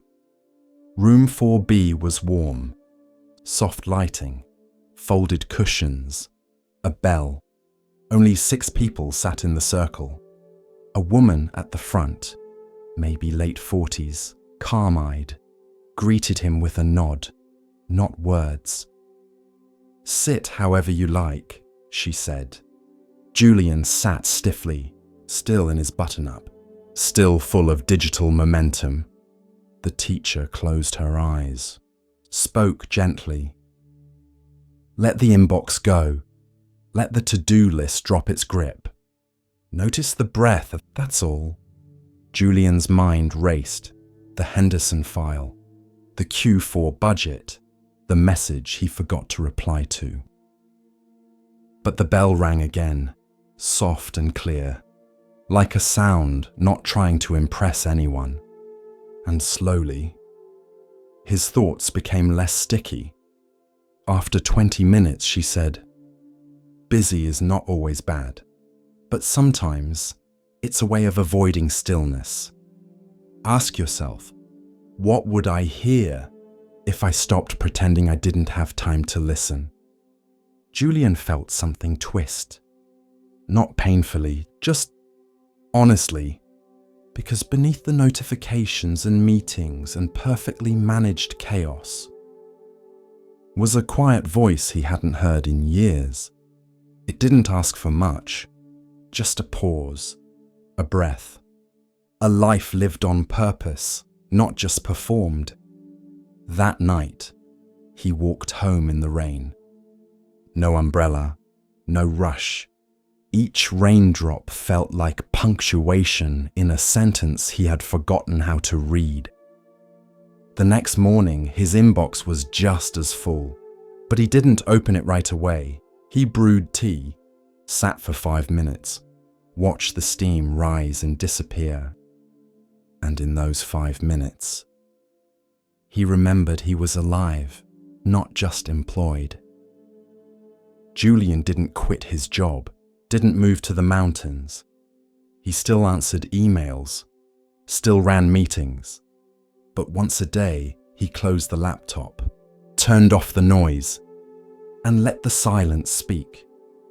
The Buddha never warned about email, but he did say, "Better than 1,000 hollow words is one word that brings peace." Sometimes peace is not found in responding faster. It's found in not responding at all, at least for a moment. It was night when the master pointed. The moon hung low over the monastery roof, pale and full, casting silver light across the silent garden. A group of monks stood beside him, robes drawn tight against the wind. The master raised his hand and extended one finger toward the sky. "See that?" he said. The students nodded. "The moon." He shook his head. "Number that is the finger." Then he smiled softly. "And what it points to is the moon." The monks stood still, unsure. The wind moved the trees. The master lowered his hand and whispered, "Don't mistake the finger for the moon." This is one of the most repeated teachings in Zen, because the mind is hungry for signs, hungry for symbols, hungry for teachers, for teachings, for shapes and systems. It sees the finger and calls it truth, but the finger is just pointing. It is not the truth itself. Imagine you're lost in the forest. A guide lifts a lantern. You follow the light, but mistake the lantern for the destination. You begin polishing it, worshipping it, writing poems about its handle and flame. But you never leave the forest, because the lantern was not meant to be your home. It was meant to show you the path. That's what Zen does. It points, but if you hold too tightly to the pointing, you never arrive. Buddha's words, the sutras, the rituals, even meditation, they are fingers. Beautiful, wise, luminous fingers. But if you cling to them, if you name them truth, you stop short of the moon. A monk once asked his teacher, "What is the nature of ultimate reality?" The teacher held up a flower, just a flower. The monk bowed. He understood, because the flower was not the answer. It was the invitation to stop asking, to just see, to be. There's a story of a man crossing a river. The bridge is narrow, the current strong. Halfway across, he freezes, looks down at the water and panics. He shouts to a traveler behind him, "Help me understand this bridge." The traveler laughs gently. "You don't need to understand it," he says. "Just walk." Zen does not fear the unknown. It welcomes it, because the unknown is where truth lives. Not in definitions, but in direct experience. Not in the finger, but in the sky beyond it. Many people come to Zen hoping for words that explain, But the moment something is explained, it is no longer what it was. It becomes a concept, a mental model, and reality, true, breathing, silent reality, evaporates behind the map. Once, a young monk read every sutra he could find. He could recite the Eightfold Path, the 5 aggregates, the 4 noble truths. He knew Sanskrit terms. He quoted the Buddha with reverence. But he was restless. He asked his teacher, "Why do I still feel distant from awakening?" The teacher smiled and walked him outside. The moon was rising. The teacher pointed. The student followed the finger. "See it?" the teacher asked. "Yes," the monk said. "The moon." The teacher chuckled. "Number, that's still my finger." The monk blinked, and then, like a soft breeze over water, he understood. To point is not to possess. To teach is not to trap. Even the Buddha said, "My teachings are like a raft, meant to cross the river, not to carry on your back once you reach the shore." But many cling to the raft. They decorate it, argue over whose raft is best, then forget to cross. The finger and the moon, words and truth, map and terrain. All teachings are like this. Zen does not dismiss the finger, but it urges you not to stop there. Because no teacher can give you the moon. They can only point. The rest is silence, attention, direct seeing, commentary. This koan is not just about Zen. It is about how we relate to everything. A lover says, "I love you," and we cling to the phrase, replaying it in our minds. But the real love was in the look, in the moment, in the breath before the words. The words were the finger, the love was the moon. We read books about mindfulness, but forget to be mindful. We quote wise sayings, but live unawake. We chase spiritual techniques, but miss the moment itself. The way the light falls through leaves, the sound of tea being poured, the feel of wind on bare skin. These are the moon, director. Immediate, alive. When you sit in meditation, thoughts will rise. Names, labels, questions. That's the finger, let it point. But keep looking beyond, to what has no name. No answer, only presence, only this, only now. If you walk away with only the finger, you miss everything. But if you let it lead you, quietly, gently, without clinging, you may one day look up and find yourself under the full moon, smiling, and no longer needing to explain why.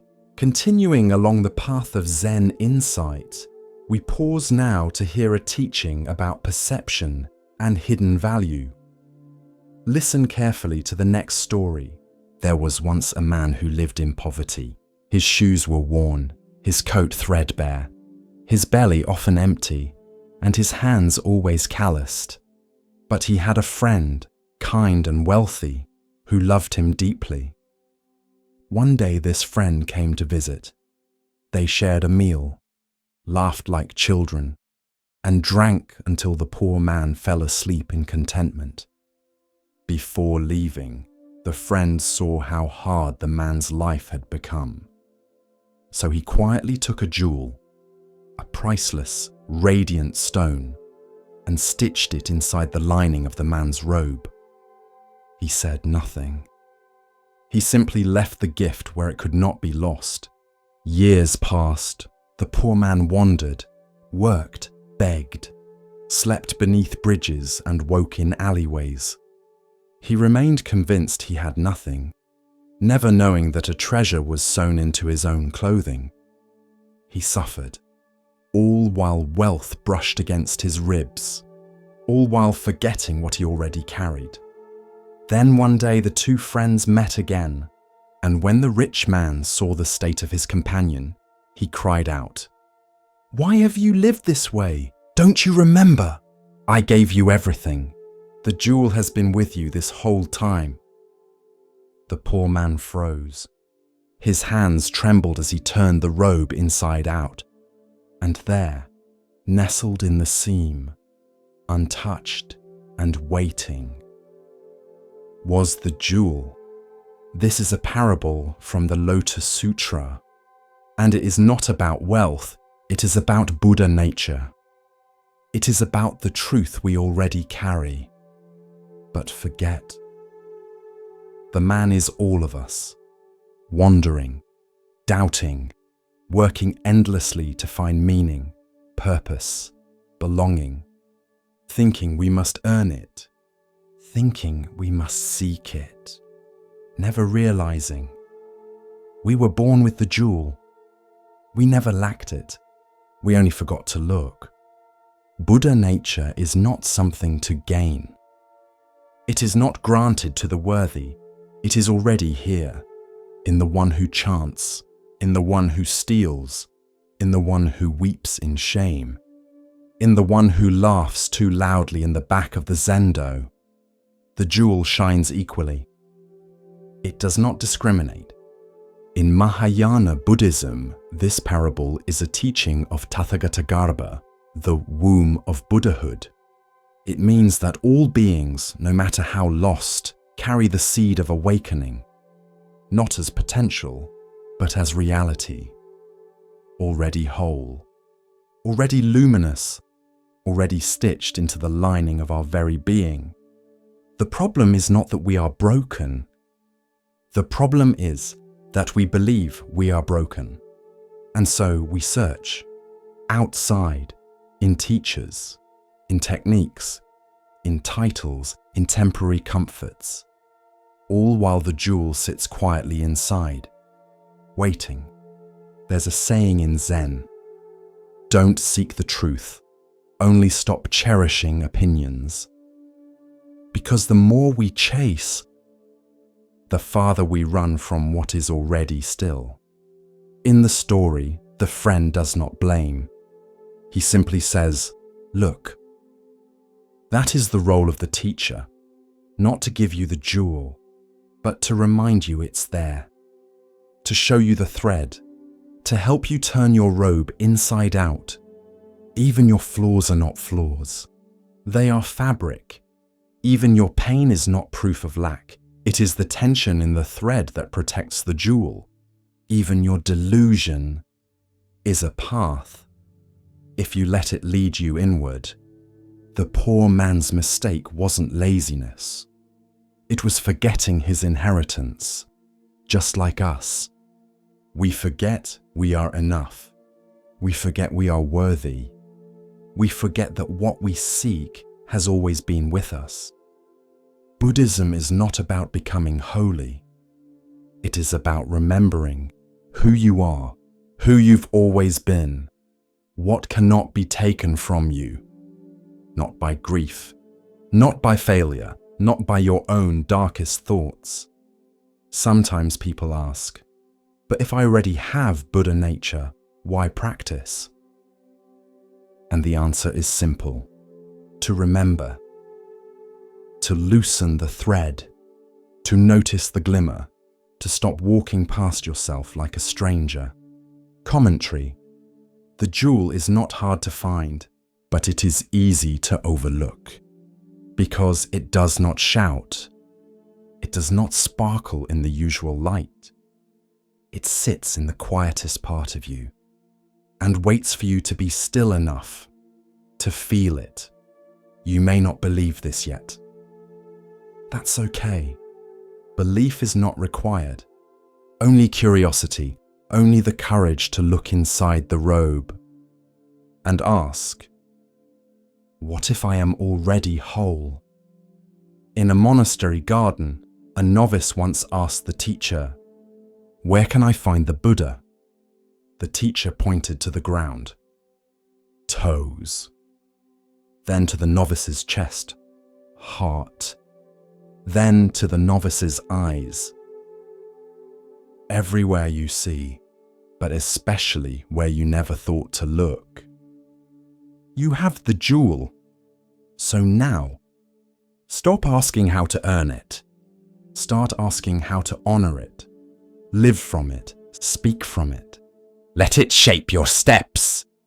And when others forget their own jewels, remind them gently.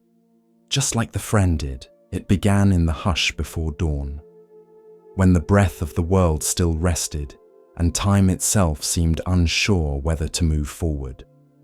In the palace of Kapilavastu, marble pillars loomed like frozen trees, casting long shadows across the corridors. Every corner, every curtain, every tapestry whispered of wealth and beauty. But the prince, Siddhartha, had stopped hearing the music in it. He had seen what no prince was meant to see: old age, sickness, death, and a seeker who walked without fear. In the days that followed the four sights, Siddhartha moved through the palace like a man carrying a secret too heavy to name. He sat through the court banquets without appetite. He watched dancers move in silk, their feet light as feathers, but his thoughts moved heavier than stone. Yasodhara, his wife, had noticed his silence. She placed her hand gently over his, but it trembled. Rahula, their newborn son, reached for him with tiny fingers, but Siddhartha's eyes filled with both love and sorrow. He did not lack affection, he lacked answers. That night the moon hung low and golden in the sky, a silent witness to the choice being made within royal walls. The city of Kapilavastu lay sleeping, its gates shut, its guards at rest, its people dreaming of festivals and fortunes. But inside Siddhartha's chamber, there was no sleep. He stood over his son's cradle, his gaze long and quiet. Rahula stirred, then stilled again. Siddhartha touched the boy's cheek, memorizing the softness. A father's heart broke quietly inside him. A part of him longed to stay, to watch this child grow, to hold Yasodhara as the years passed. But another part of him, the deeper part, knew that to truly love them, he had to leave. Not for escape, not for abandonment, but to find an end to the suffering that would one day find them all. He crossed the chamber in silence, his footsteps bare. He passed the sleeping guards with a nod of gratitude. He paused once in the marble garden, where fountains trickled like stilled song. Stars wheeled above him in still constellations. Waiting at the outer gate was Channa, his loyal charioteer, and Kantaka, his white horse who had carried him through battles, festivals, and boyhood rides under open skies. Siddhartha took one last look at the palace that had been his whole world. Then he nodded. No orders, no drums, no farewell speech, just stillness and the beginning of something eternal. Channa led them through side streets. Siddhartha's cloak billowed slightly in the breeze, though the air was warm. As they neared the city gates, it is said the gods themselves descended to still the sound of hooves and hinges. The gatekeeper slept on, unaware that the one who was born to inherit the throne was walking away from it forever. Miles passed beneath them, past farmlands and shrines, past temples and banyan trees, and as dawn neared, they reached the forest's edge. There, beneath a fig tree bathed in pale starlight, Siddhartha dismounted. He stepped away from the saddle and removed his crown. It was heavy, not in gold, but in memory. He untied his earrings and placed them gently in Channa's hands. Then, drawing his sword, he He cut away his long, dark hair, symbol of his royalty, of his past. He let the strands fall into the wind. He removed his silken robes, folding them with reverence, and exchanged them for a simple cloth robe, earth-coloured and plain. Then he turned to Channa. "Take Kanthaka home," he said softly. "Tell my father I have not left in rebellion, but in search of that which is beyond birth and death." Channa's eyes filled with tears. "My lord, may I not follow you?" Siddhartha placed a hand on his friend's shoulder. "You will serve the Dharma more by returning than by following. Go. Tell them I am not lost. Tell them I am becoming." It is said that Kanthaka cried as he was led away. Some say the noble horse died of grief, his heart broken by parting. Others say his spirit was reborn among the stars. But Siddhartha did not look back. Barefoot, stripped of every title and comfort, he stepped into the forest. Birds stirred in the canopy. Mist hung low over the earth. The world ahead was wild and wide, but in that moment, he felt lighter than he ever had. No walls, no servants, no titles, just breathe, and the path. He walked deeper, alone, the forest accepting him without question. He drank from rivers, sat beneath trees, listened to wind move through leaves. He began to study with sages and ascetics, learning from their fire rituals and their breath practices, their renunciations and their silences. He fasted until his ribs showed like shadows. He sat still until ants walked over his knees. But in all this, he remained watchful. For he knew that extreme indulgence had not brought peace. And now he saw that extreme denial did not either. His journey would continue, but it had already begun. The great departure was not just a leaving, it was a shedding. Not just of privilege, but of illusion. The prince became a wanderer. The heir became a seeker, and the world, though it did not know it yet, was about to change. Because one man had dared to step outside the gates and walk silently, humbly toward truth. It happened in the monastery courtyard. A cat had wandered in from the fields, slim, white-pawed, with eyes like river stones. The novices argued over it. "Let it stay," said one group. "It brings joy. We feed it. It purrs. It lives among us."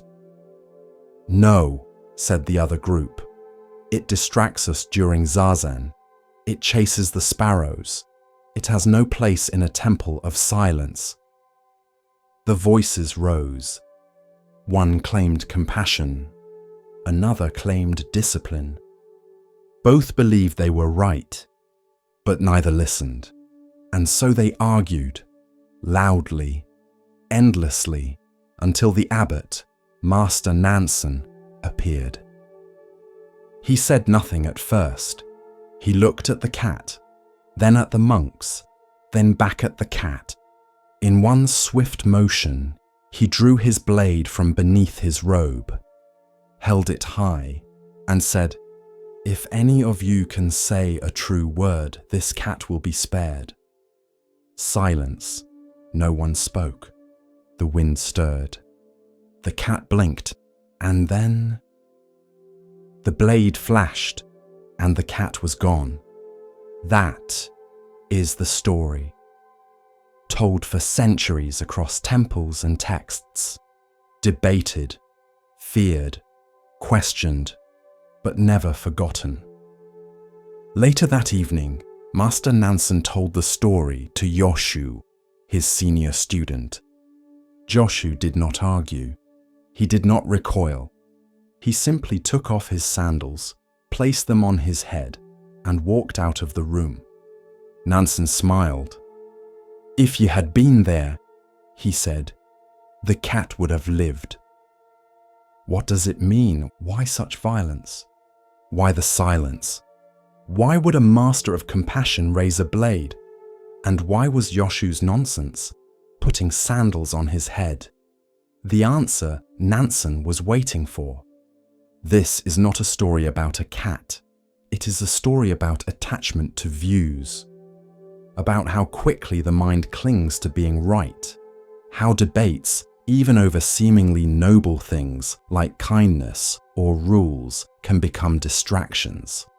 The monks thought they were arguing about the cat, but really, they were arguing from ego, from the illusion of my view versus yours. And Nansen saw it, in their noise, in their stubbornness, in their refusal to let go. He saw a sickness, and he responded not with teaching, not with reasoning, but with cutting. In Zen, cutting is not always physical. It is the sudden strike that breaks the mind free from duality. It is the moment the raft is kicked away, because it's become another attachment. It is the sharpness that leads to stillness, like a thunderclap that silences thought, like a stone thrown into still water, breaking the surface so deeply that the ripples stop altogether. The blade in this story is not just steel. It is a mirror, and what it reflects is uncomfortable, because the cat is not just a cat. It is that which we cling to while pretending to care. It is the debate that becomes a disguise for control. It is the idea of rightness that replaces actual presence. When Nansen raised the sword and said, "Say a true word," he wasn't asking for logic. He wasn't asking for poetry.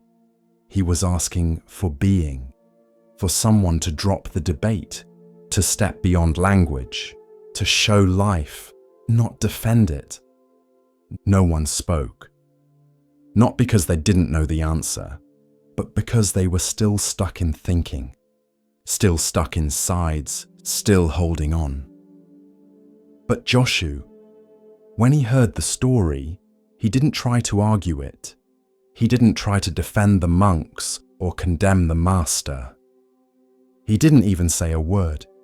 He simply placed his sandals, dusty, humble, ordinary, on his head, and walked out.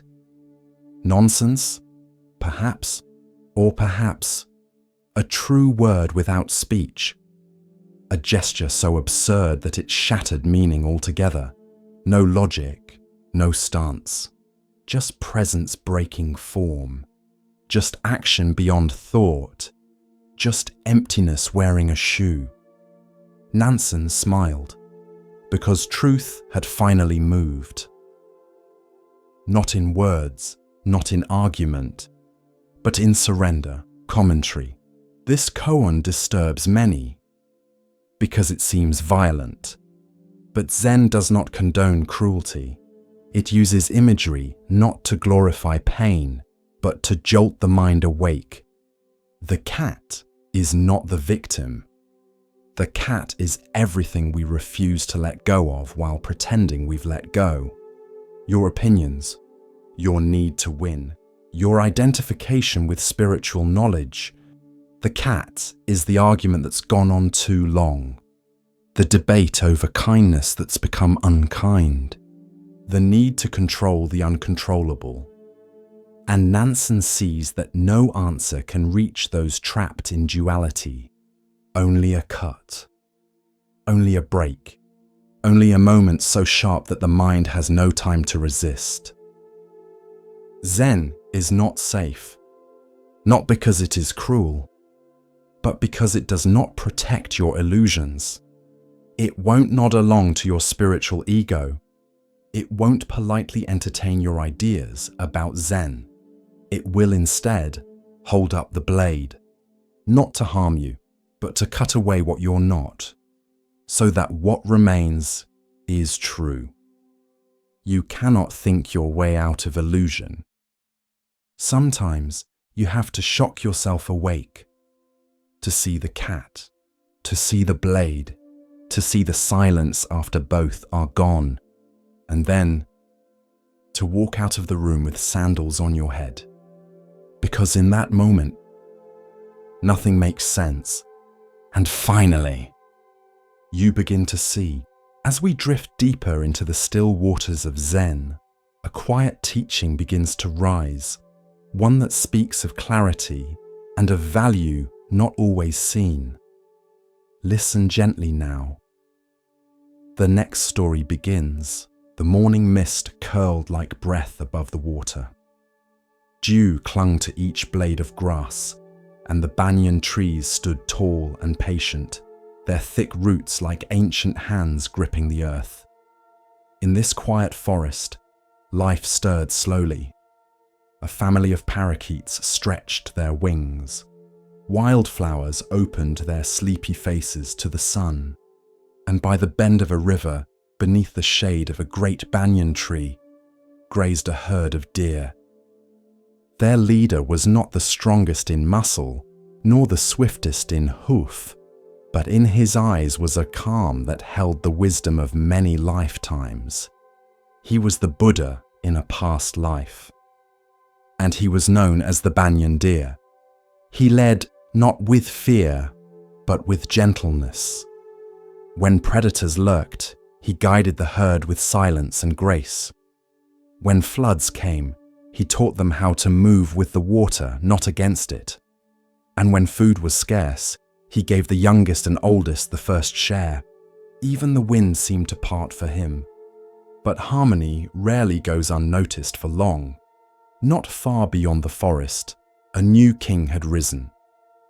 Young, proud, hungry for grandeur.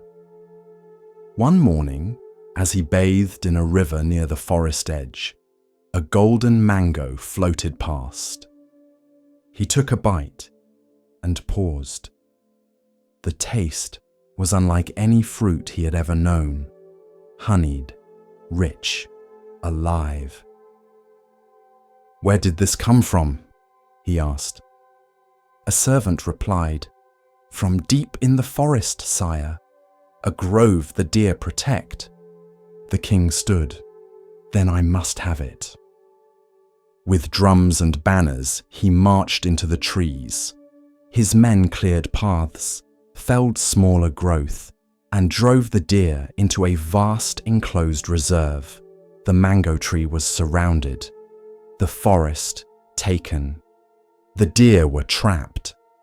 To amuse himself, the king began a game. Each day, a deer would be chosen to die, for his hunt, for his table, for sport.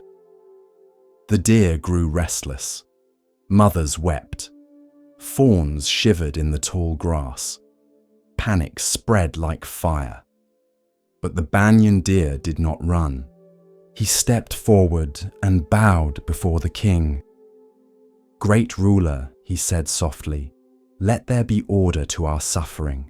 We will offer one deer each day, willing, calm, so the others may live in peace." The king, amused, agreed. A list was drawn. 1 deer per day, alternating between herds. No chase, no screams, just quiet death. And so it went. Until one morning, a young doe was chosen. She was from another herd, led by a different chief. But when her turn came, she did not arrive alone. She brought her fawn, still wobbling on its legs, eyes wide, breath quick with fear. The doe knelt before the banyan deer. "I do not come to beg for myself," she said, "but for my child. He cannot feed without me. He cannot yet graze. If I die today, he dies too." She lowered her head. "I ask not for escape, only for time. Let another go in my place, just until he learns to eat." The banyan deer looked at her, then at the fawn, then at the sky, and without a word, he turned, walked to the river's edge, and stepped onto the path that led to the palace.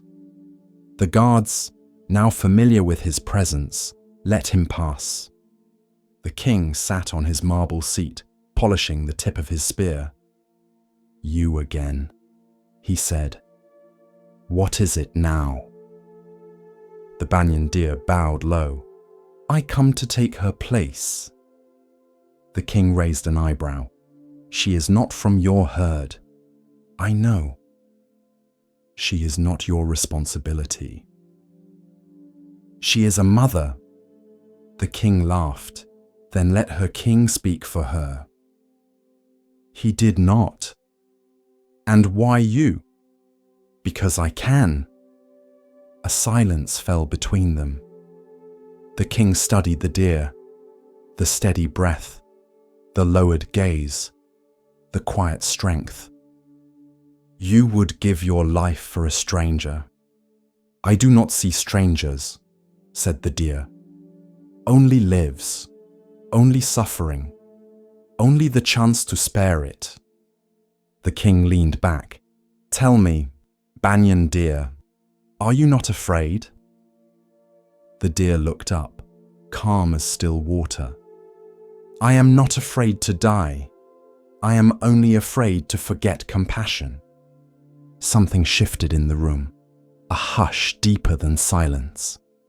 The king stood, and for the first time in many days, he put down his spear.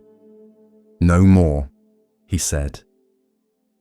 "No more blood, no more names drawn, no more quiet lines of sacrifice." He turned to his guards. "Let them go. All of them." That evening, the forest rang with a sound it had not heard in weeks. Joy. Deer ran free beneath the banyan branches. Mothers called their young. The wind moved through the trees without the scent of fear. And at the center of it all stood the banyan deer, watching not with pride, but with peace. In years to come, the king would be remembered as one who changed, not through conquest, but through listening. He had come for mangoes and left with something far sweeter. And the deer who gave up his place without hesitation, he would live on in paintings, in prayers, in stories whispered to children before sleep. Not because he was noble, but because he saw no difference between himself and the one who wept. Because real compassion does not ask, "Is this my problem?" It says, "If it hurts you, it touches me." And in that truth, we are all the same. Long ago, in the shadow of the Mahabharata range, there lived a young man named Jorin. He was clever, quick-witted, strong of voice and proud of heart. But Jorin carried something deeper, an anger that lived just beneath his skin, not always cruel, but sharp, like a wind that turned cold without warning. One day, after an argument with his father, Jorin stormed out of their stone cottage and began climbing the mountain trail above their village. "I don't need anyone," he shouted at the trees. But the forest only rustled in reply. He climbed higher until the air turned thin and the path narrowed to rock and dust. At the highest ridge, he stopped and yelled into the vastness below. "I hate you!" The words bounced off stone, and to his surprise, the mountain answered, "I hate you! I hate you!" The echo rang out across the cliffs, his own voice thrown back at him. Jorin blinked. He had never heard the mountain speak before. Curious, he cupped his hands again. "You're a fool!" The echo answered, "You're a fool, a fool."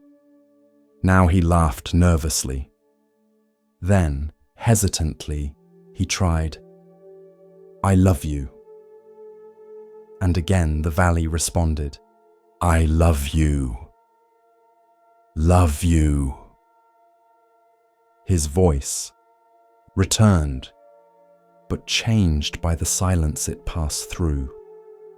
Jorin stood there for a long time, the cold wind tugging at his sleeves, the vastness of the world pressing in. And then he turned back down the path, but quieter than before. This is the story of karma, of how what we send out returns. Commentary. In Sanskrit, karma means action, but not just physical action. Also thought, speech, intention. Each one plants a seed. And those seeds, over time, bear fruit, not as punishment, not as reward, but as response. Like an echo. The mountain did not decide to insult Jorin. It simply returned what was given. This is the truth of karma. The world is not judging you. It is reflecting you. The Buddha once said, "With our thoughts, we make the world. Speak or act with a pure mind, and happiness follows you, like a shadow that never leaves." Most people think karma is about fate, but it's not. Karma is not what happens to you. It's how you move, and what that movement shapes in return. Jorin didn't change overnight, but that moment on the mountain stayed with him. He began to notice the way his words shaped the people around him, how a harsh joke left someone smaller, how a small kindness lifted a room. He didn't always get it right, but now he listened for the echo. One day, years later, Jorin stood at the base of the same mountain. His son, angry about a broken toy, was shouting at the sky. Jorin placed a hand on his shoulder and said, "Careful, little one. The mountain hears." The boy looked up, puzzled, and Jorin smiled. "Speak gently, even when no one answers right away." Because life is an echo. Sometimes it comes back loud, sometimes soft, sometimes years later, sometimes not until your children feel it, but it always returns. So what will you shout into the valley? What kind of world will your words shape? Be mindful of your echoes, because one day you'll hear them again. Once there was a king who ruled over a vast and golden land. His palace was made of marble and sandalwood. His robes shimmered with threads of moonlight. His name echoed through the valleys like a song carried on wind. But one day, in the middle of a grand festival, the king grew suddenly tired. He stepped away from the court, laid down in the shade of a fig tree, and closed his eyes, just for a moment. And in that moment, he dreamed. In the dream, he was no longer a king. He was a farmer. His hands were calloused. His home was a straw hut. He tilled the soil each morning, worked through sweat and storm, and fell asleep beside a dying lantern. Years passed in this dream. He married, had children, lost crops, buried a son. He aged, sickened, and finally lay dying in his dream bed of straw, holding his daughter's hand.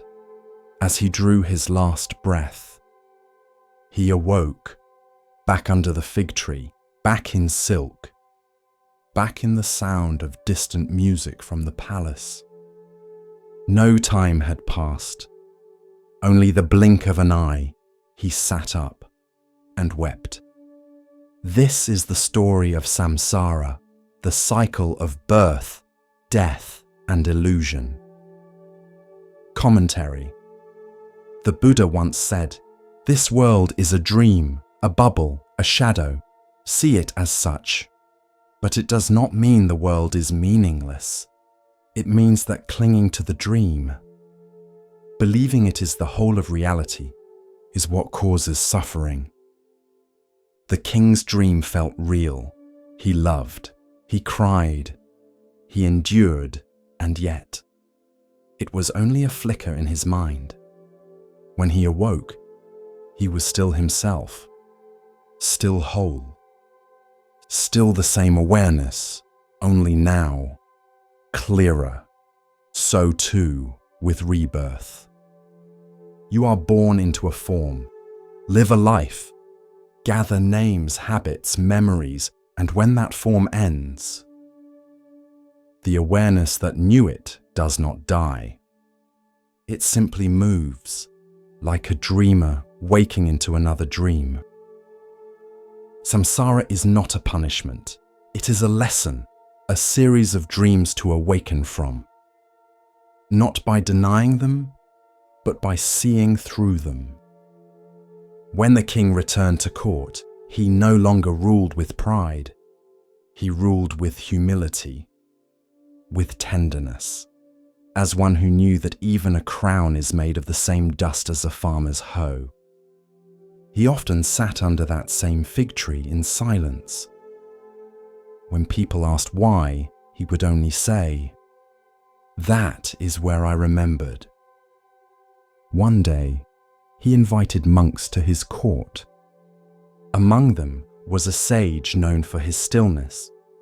The king asked him, "How do I know which world is the dream and which is true?" The monk replied with a smile, "Ask the one who is watching them both."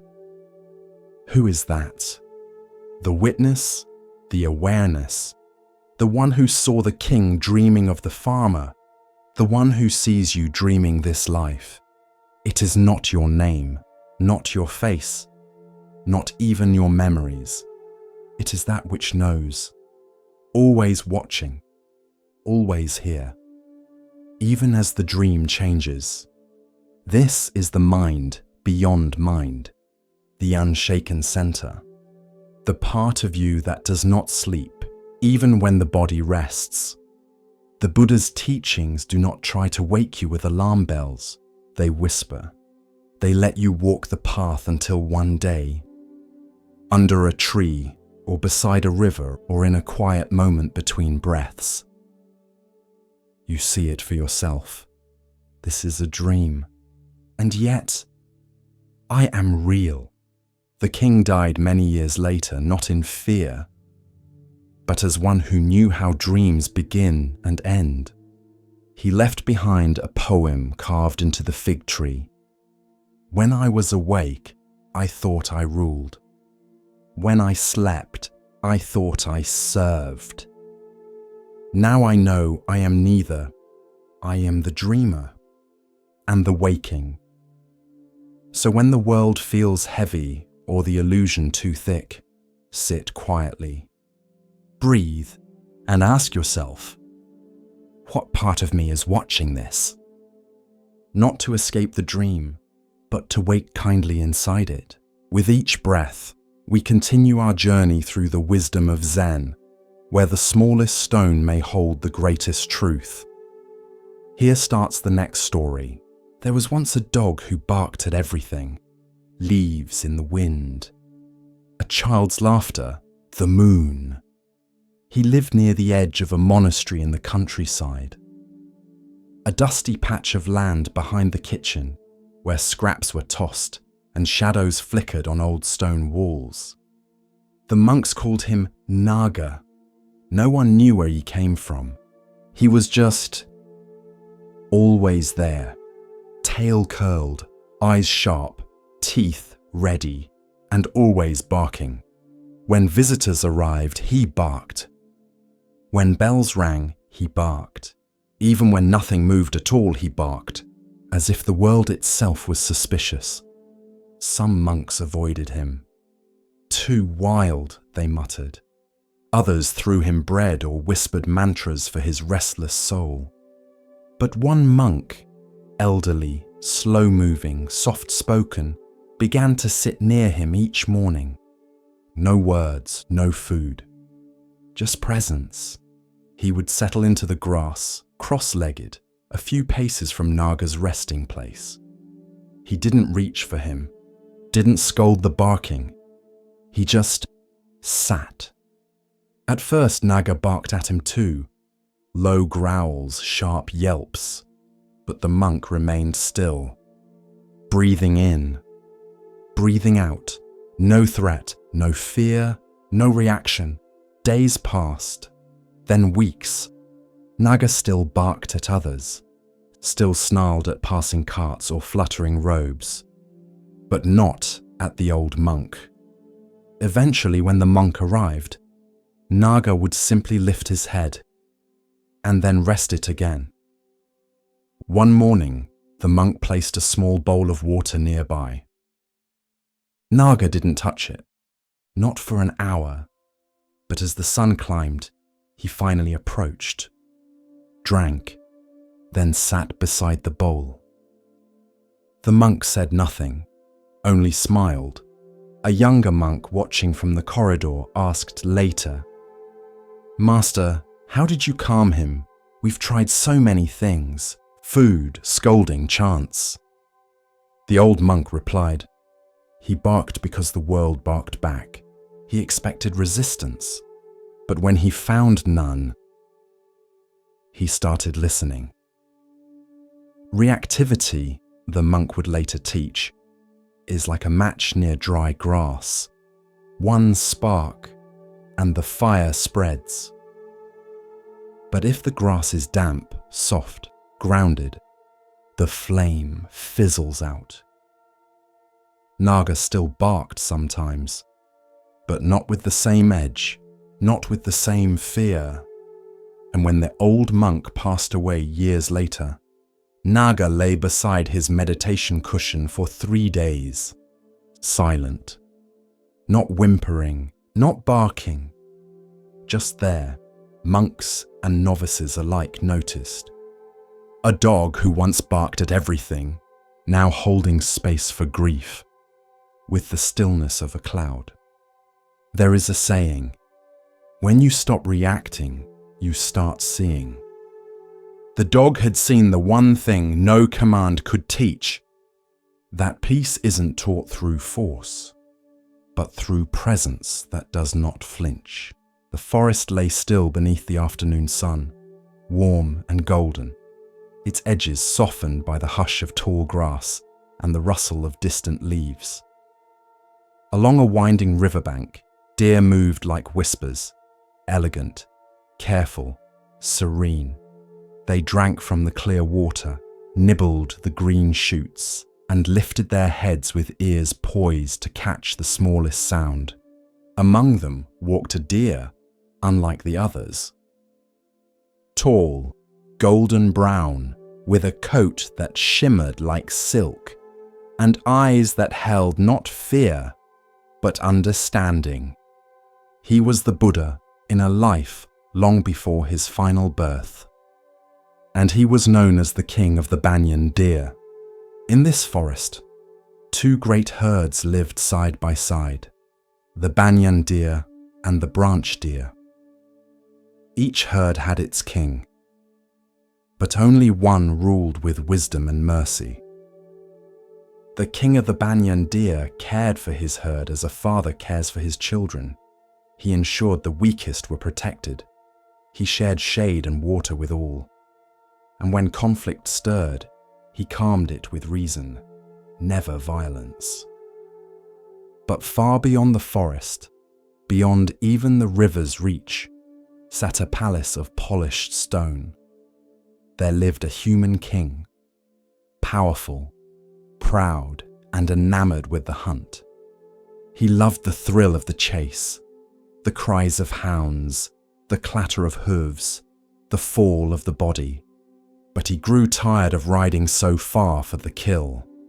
And so one day he declared, "Let the deer be driven into the royal park. I will hunt them there at my leisure." His men rode into the forest, scattering the herds. Mothers called for fawns. Hooves pounded through brush and mud, and by force, fear and fire, hundreds of deer were herded into the park's high-walled grounds. The king of the banyan deer and the king of the branch deer were among them. The hunt began. Each day, the human king would enter the park and fire his arrows. The deer ran. Many fell. The others huddled in dread, knowing not who would die next. So the two deer kings came together. "This cannot go on," said the banyan deer. "Too many suffer. Too many die. There must be a way to spare the herd greater agony." The branch deer narrowed his eyes. "You would deal with the hunter?" "No," said the banyan deer. "I would speak to the man." That night, while the moon hung low and silent, the banyan deer stood at the gates of the palace. The guards laughed at first until they saw his eyes. They led him in, and the next morning, the king, amused by the boldness of the creature, agreed to listen. "You are brave to come," he said, "but also foolish. Speak, and I may spare you, or I may make a rug of your hide." The deer bowed his head, not in fear, but in respect. "My lord," he said calmly, "your arrows fall without pattern. The deer live in terror. Let there be order. Each day we will offer one deer willingly. No chase, no cruelty. Just one life, given so the rest may live without panic." The court gasped. The king blinked. "You would offer your own kind?" "To save many, yes." The king, impressed by this wisdom, agreed. And so it was that each day one deer came forward, chosen in turn, first from the branch deer, then from the banyan deer. There was no fleeing, no screaming, only quiet surrender. But one morning the chosen deer did not come. Instead, a young doe, trembling thin, appeared at the palace gate, her eyes wide with grief. "My lord," she whispered, bowing low, "today was my husband's turn, but I have just birthed a fawn. If I die today, it will surely perish." She wept softly. "Please, let me live just a little longer. Let someone else take my place. Let me nurse it just until it walks." The king said nothing. He looked at his ministers, at his guards, at the doe, crouched low and shaking. Then he said, "No, the order is the order. You must go." The deer turned her head to hide her sobs. But before the guards could move, a shadow stepped into the courtyard. Tall, still, golden, the king of the banyan deer. "I will take her place," he said. The king frowned. "But it is not your turn. She is from the branch deer herd." "I do not care," said the banyan deer. "A life is a life, and compassion does not ask about herd or rank." The court fell silent. The deer turned to the doe and lowered his head. "Go, raise your child." The human king stood, his face unreadable. "You would die for one not your own, for one you do not even know." "Yes," the deer said, "because I do know her. She is like me. She feels fear. She loves her child, and I will not let her weep alone." The king sat back down slowly. No one spoke. And then, with a deep breath, he looked to the sky above. What kind of creature gives his life for another? The deer said simply, "One who understands that all life is the same." The king rose. "No more," he said. "No more killing. No more hunting. Not here. Not in the park. Not in the forest." He turned to his court. "Let the gates be opened. Let them go free." And so it was. The deer returned to the wild. The herds rejoined. The mother nursed her child beneath the whispering trees, and the king of the banyan deer stood once more at the edge of the river, watching, not for enemies, but for peace. In time, the story spread, told around fires, carved into temple walls, painted in soft colors across ancient scrolls. And always it bore the same lesson. To speak truth to power is rare. To speak with compassion is rarer still. But to do both without fear, even to your own risk, that is the mark of true nobility. Even in a deer, even in a forest, even when the one you face holds arrows and gold. Because courage is not always loud. Sometimes it bows low. Sometimes it says, "Let me go instead." And sometimes it changes the heart of a king. In the garden behind the old temple, there stood a stone Buddha. He had no golden crown, no ornate altar, no flowers at his feet, just stone dash, weathered by rain, wind, and decades of silence. Moss gathered at the base, vines crept along his arm, birds landed on his head without reverence. And still he sat, eyes closed, hands folded, unmoved. Generations of monks came and went. Some swept the garden path, others meditated nearby, but few paid the Buddha much mind. Time had dulled his features. No one prayed to him. Tourists ignored him for the bright lacquered statues inside the main hall. He was just there, part of the background. Then one day a child arrived. She was the daughter of a villager who came to deliver vegetables. While her father spoke to the cook, the girl wandered through the herb garden, past the bell tower, until she saw the statue. Something about it made her stop. Maybe it was the silence, maybe it was the stillness, or maybe it was the dust. She reached out and touched the cheek of the statue. It felt cold, rough, real. "Who is this?" she asked when her father returned. The cook chuckled. "Just an old Buddha. No one important." But the abbot, who had been nearby, turned and smiled. "No one important?" he said softly. "Then perhaps he is teaching more than we realize." The next day, the girl returned with a cloth. She wiped the statue's face gently. The dust didn't all come off. Some of it was too stubborn, too deep. Still, she came again the next day, and the next. She brought water, polished one ear, cleaned the fold of the robe. Not to make it shine, but to see what was underneath. Each day, the Buddha seemed to return a little more, not just to sight, but to presence. Soon, other villagers took notice. A few offered flowers. One man brought a small bowl of rice. The monks watched, a bit puzzled. "This statue has always been here," said one. "Why now?" The abbot simply nodded toward the girl. "Because someone remembered him." That evening, during the Dharma talk, the abbot told a story.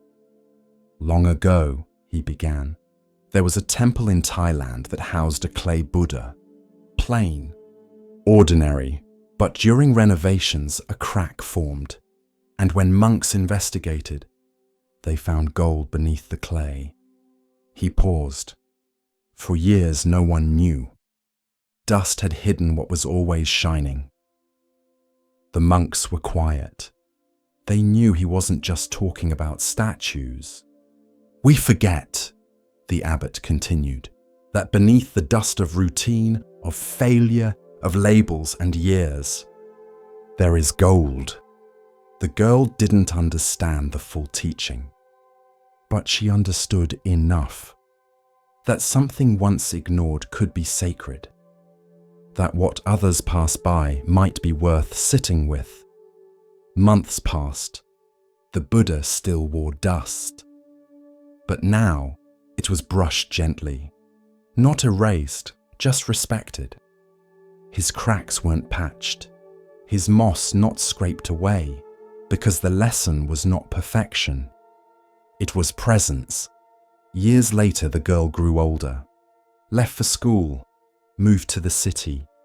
But every time she returned home, she visited the statue, bowed, closed her eyes, and sat.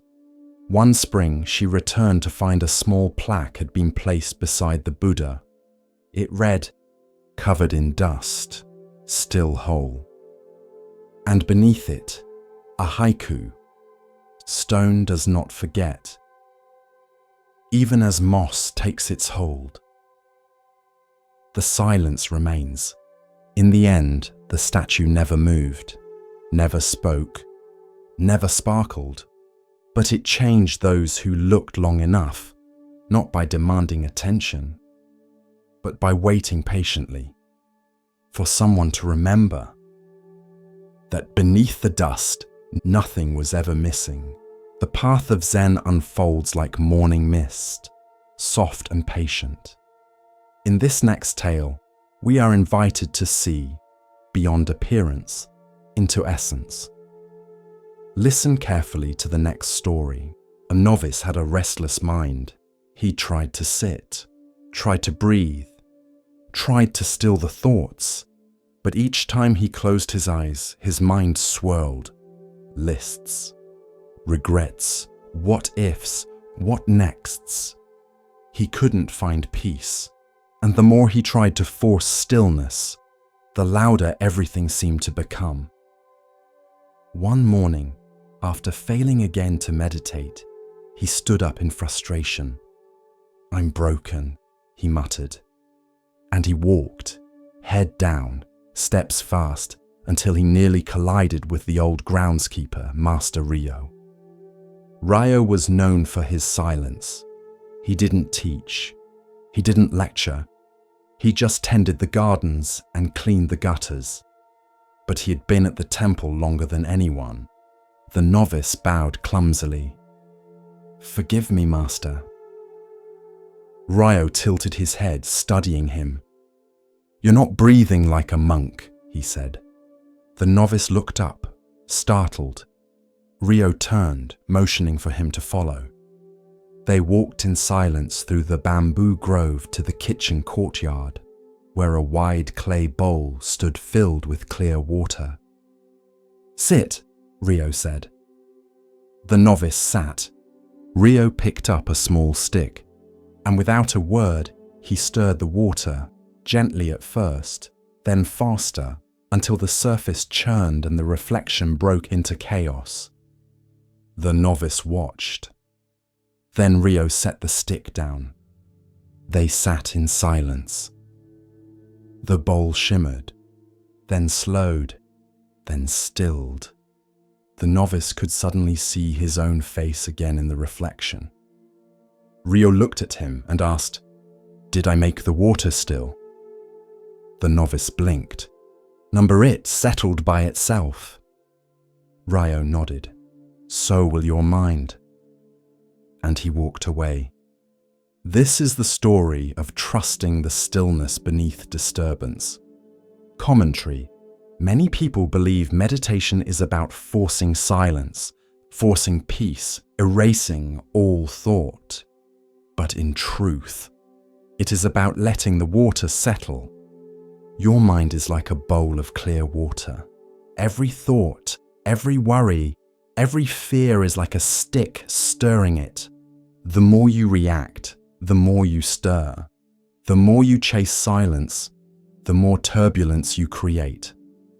But if you sit and breathe and wait without judgment, the water begins to settle on its own.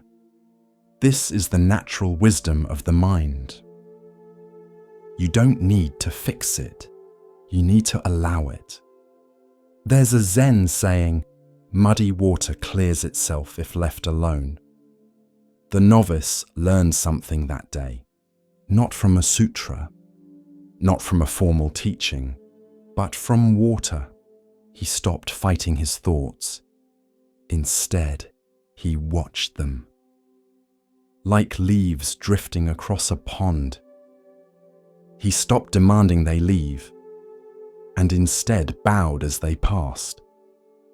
And slowly, something began to shift, not instantly, but gently, like the bowl that stopped churning the moment no hand stirred it. This is how peace comes. Not by control, not by perfection, but by patience, by the quiet knowing that nothing stirred stays stirred forever. If you are anxious, sit like the bowl. If you are overwhelmed, breathe like the wind that forgets itself. If you are angry, wait like the pond after rain. It will pass, all of it. And when it does, clarity returns. You'll see your reflection again. Not because you forced it, but because you didn't run. So next time you feel lost in thought, don't fix, don't flee, just wait. And let the water be water. They worked for 7 days without rest. 4 monks, bent over low tables, hands steady, breath slow. Grain by grain, they placed colored sand onto a wide wooden platform, creating a mandala of breathtaking beauty. Circles inside circles, lotus petals, Buddhas seated in calm symmetry, tiny bridges crossing into sacred realms. It was more than art. It was a world. And they built it, knowing it would not last. Villagers came to watch. Children gasped. Old men wept. Even travelers paused on their way to market, drawn in by the silence, the precision, the colors blooming under careful fingers. Each night, the monks covered the mandala with a cloth. Each morning, they returned to their posture, like time itself had been paused. Not one grain out of place, not one breath wasted. On the 8th day, the abbot arrived. He walked around the mandala in silence, once, twice. Then he bowed and said only 4 words, "It is time now." One of the monks picked up a long white feather. He reached toward the center of the mandala and drew a single line through it. The design fractured instantly. A second stroke, then a third. The patterns dissolved. The colors blurred. What had taken a week to build unraveled in minutes, like a dream returning to mist.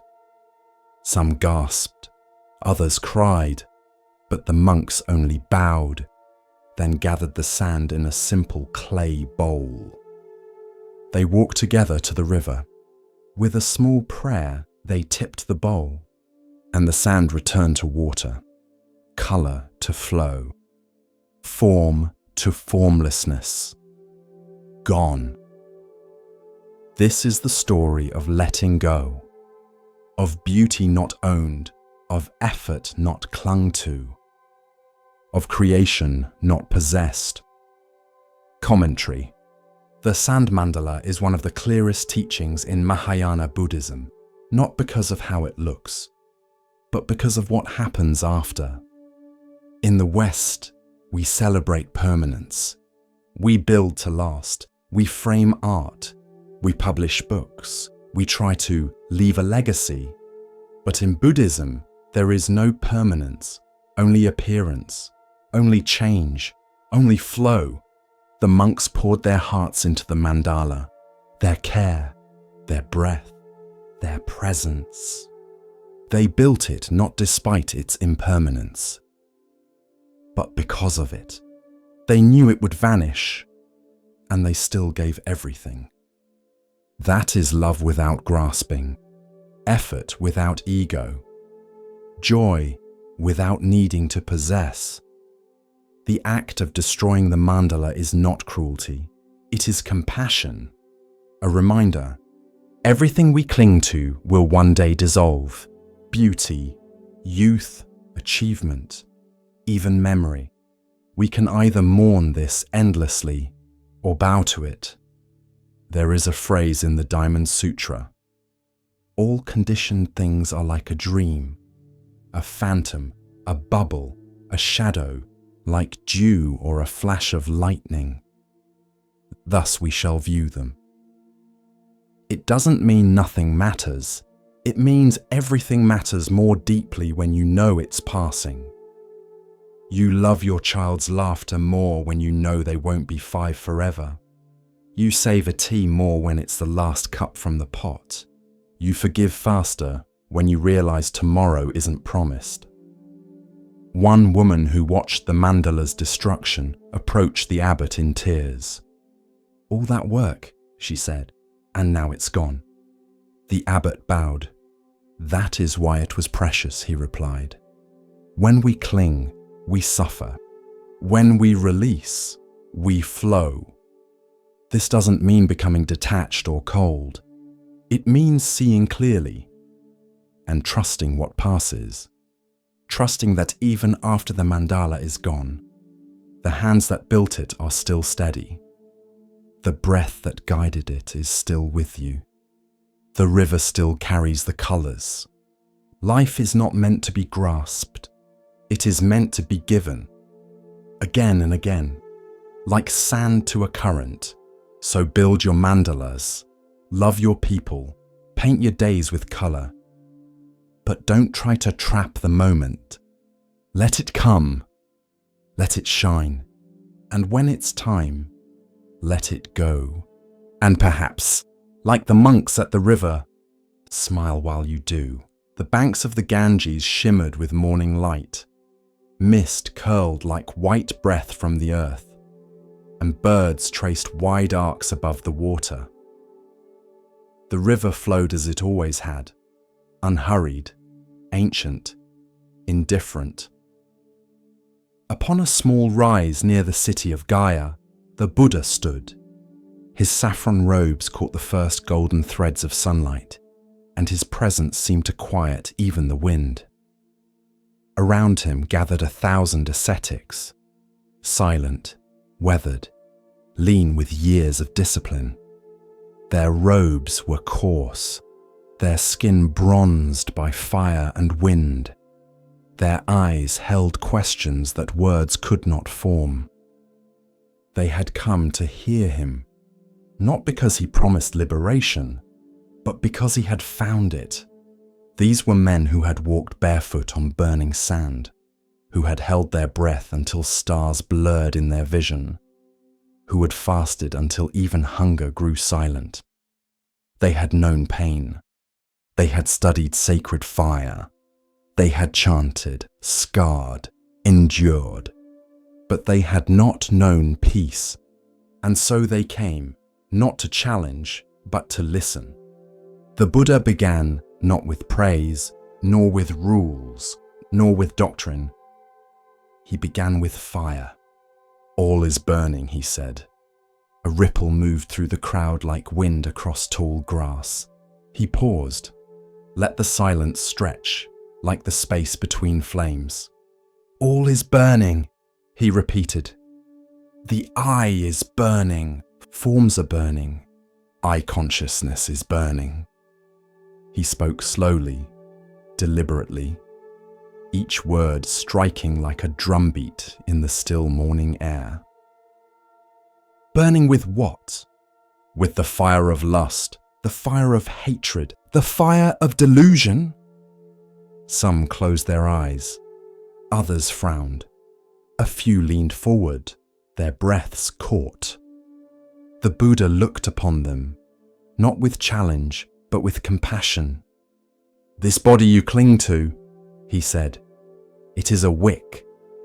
This mind you chase through craving, a spark. And each time you grasp, each time you say, 'mine,' you feed the fire." A breeze moved across the Ganges.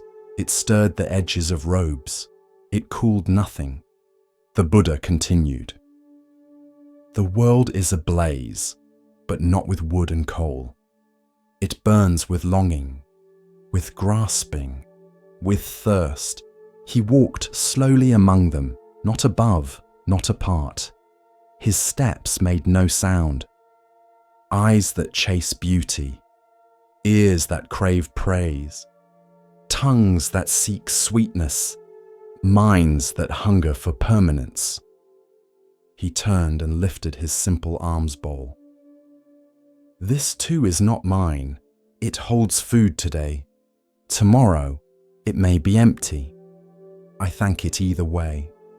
From the back, an old ascetic raised his hand. "Are we to abandon joy?" he asked. "Is not joy the goal?" The Buddha smiled faintly. "No," he said, "not joy. Only the craving for joy. Let joy arise. Let it come like wind through trees. But do not chase it. Do not bind to it. Do not say, 'This is mine.' For the flame you grasp will burn your hand." Another monk asked quietly, "How do we live in a burning world?" The Buddha looked at him with eyes deep as a still lake.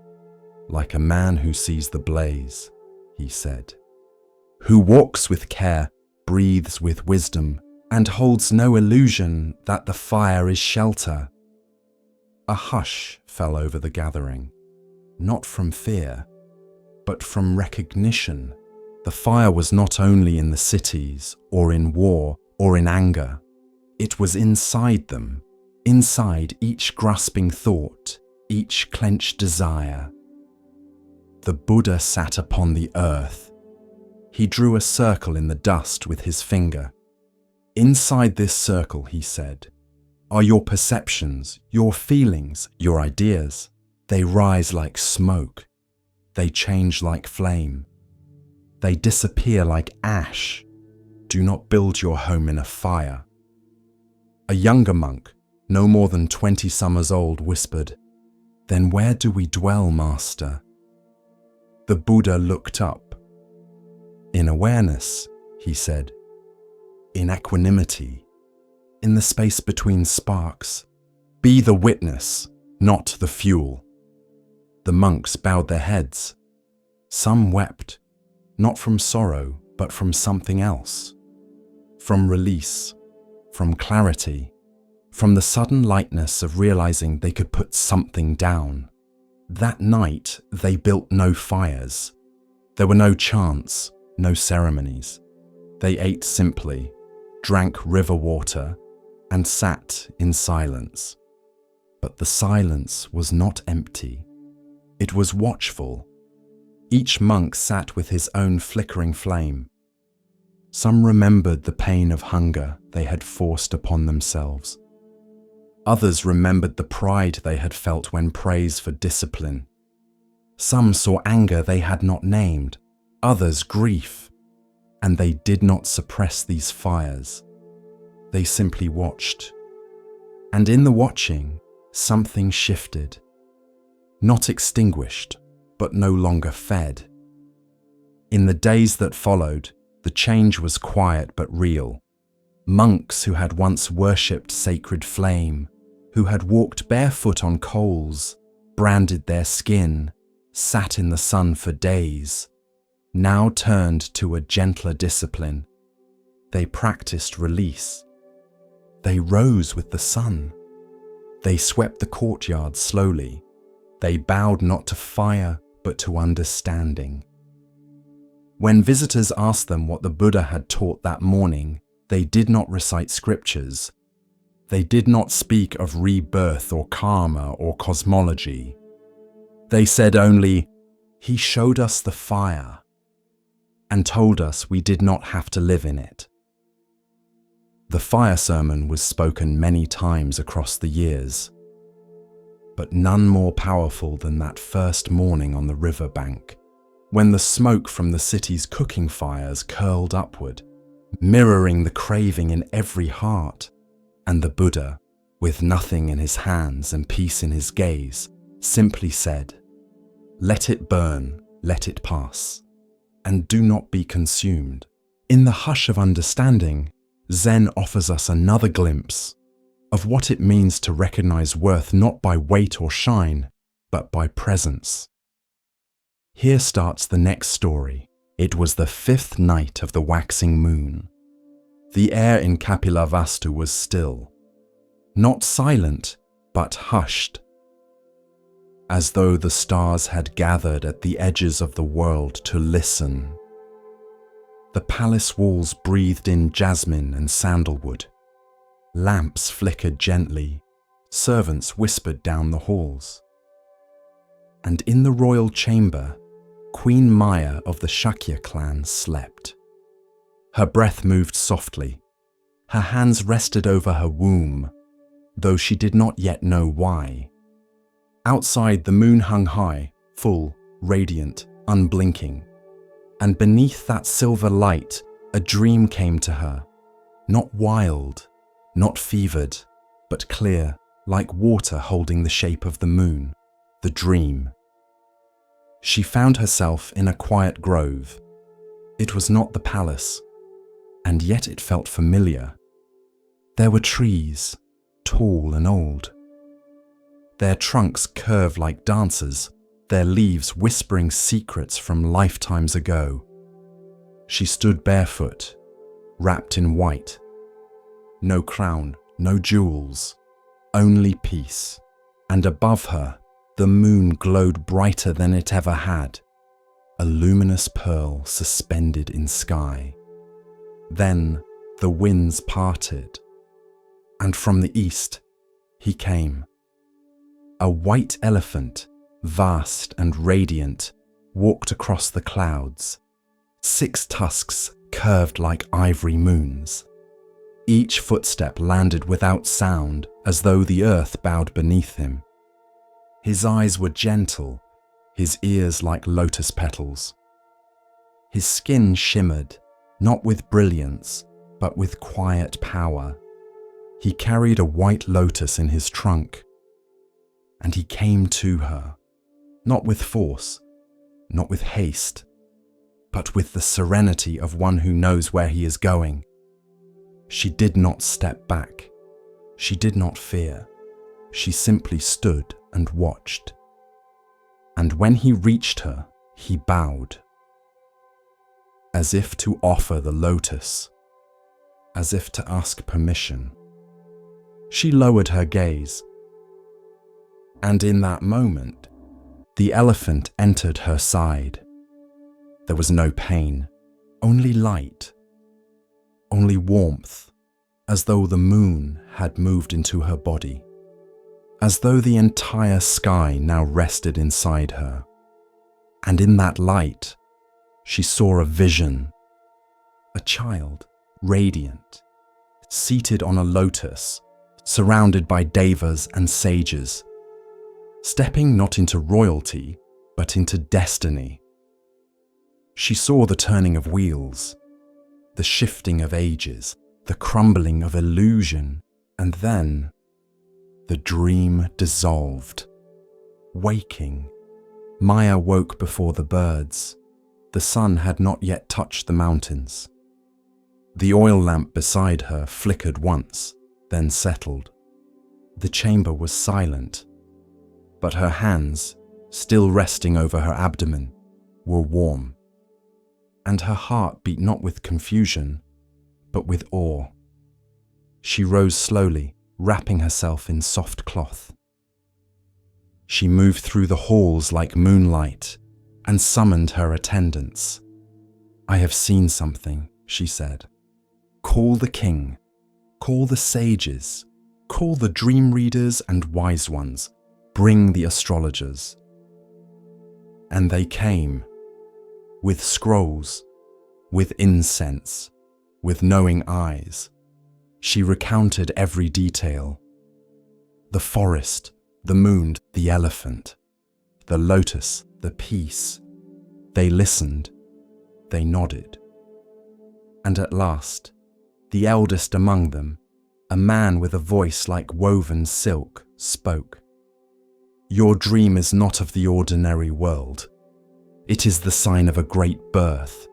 The child in your womb is no ordinary prince. He will be a Chakravartin, a turner of the wheel. He will change the world.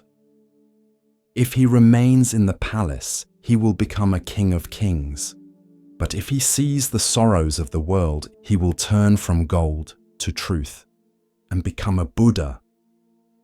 The king placed a hand upon her shoulder, not with doubt, but with wonder, because even he, strong, worldly, wise, felt something stirring, something vast, something that had no name yet. The months. As the days passed, the kingdom watched Queen Maya with quiet reverence. Wherever she walked, flowers bloomed slightly earlier. The air around her felt cooler, gentler. Children stopped crying as she passed. Strangers bowed, unsure why. She herself changed. She laughed more easily. She wept with the songs of birds. She dreamed of stars and rivers and ancient trees. She felt the child grow, not just within her body, but as if within the world itself. And one day, near the time of birth, she asked to travel to her ancestral home. It was the tradition of her people, but more than tradition, it was a quiet longing. The king arranged everything, silks and guards, chariots and attendants. But Maya moved simply. She chose only a few companions and rode through forests and open roads beneath a sky filled with soft clouds. The birth. They stopped at Lumbini, a grove of sal trees, green and peaceful. The sun filtered through the canopy. The wind carried the scent of blossoms. Birdsong drifted like prayer. Maya stepped down, drawn to the trees. She held a branch, looked upward, and in that moment, beneath the same moon she had seen in her dream, she gave birth. The child came easily, without struggle, without fear. He did not cry. He simply opened his eyes, wide and calm. And the legends say he took 7 steps, that lotus flowers bloomed beneath each foot, that he raised one hand to the sky and one to the earth and said, I am born for the benefit of all beings. The attendants wept. The forest fell silent, and the trees, it is said, bowed ever so slightly toward the child. Maya held him to her chest, and though she had seen him in vision, this was different. This was not dream. This was real. The warmth of skin, the weight of life, the beginning of something vast and quiet and beautiful. She did not live long after the birth. Some say it was destiny. That one who gives birth to a Buddha must return to the heavens. That her role was complete. Others say she became a guiding spirit, watching over him from a celestial realm, offering protection in moments when the path turned dark. But her presence never vanished. The child, Siddhartha, would one day walk away from his palace, would one day sit beneath a tree and awaken, would one day teach the world how to end suffering. But it began here, with a dream, with a white elephant, with a moonlit vow whispered across the veil of sleep, and with a mother who said yes, because every journey begins before we can name it. Every great awakening begins in the quiet, and sometimes the first step toward truth is a dream. 7 weeks passed since his awakening beneath the Bodhi tree. 7 weeks of silence, reflection, and growing compassion. The Buddha, no longer Siddhartha, but one who had crossed the stream of ignorance, walked alone in the forest near Uruvela. The world felt both new and ancient. The birds sang with clarity, the wind carried the scent of blossoms and dust, and in every sound he heard the stillness of knowing. But his heart, now free, did not rest in solitude. He knew the truth he had seen was not his to keep. So he rose, wrapped his robe over his shoulder, and began to walk, not as a prince, not as an ascetic, but as a teacher. His feet touched earth gently, his gaze met all beings with kindness, and he made his way towards Sarnath, where 5 men waited, though they did not know they waited. They were the same 5 ascetics who had left him, thinking he had strayed from the path when he accepted Sujata's offering. They had called him weak, indulgent, lost, but he did not carry resentment, only clarity. The journey was long, days passed, villages blurred, children played in the dust, farmers bowed their heads, some offered fruit, some only stared.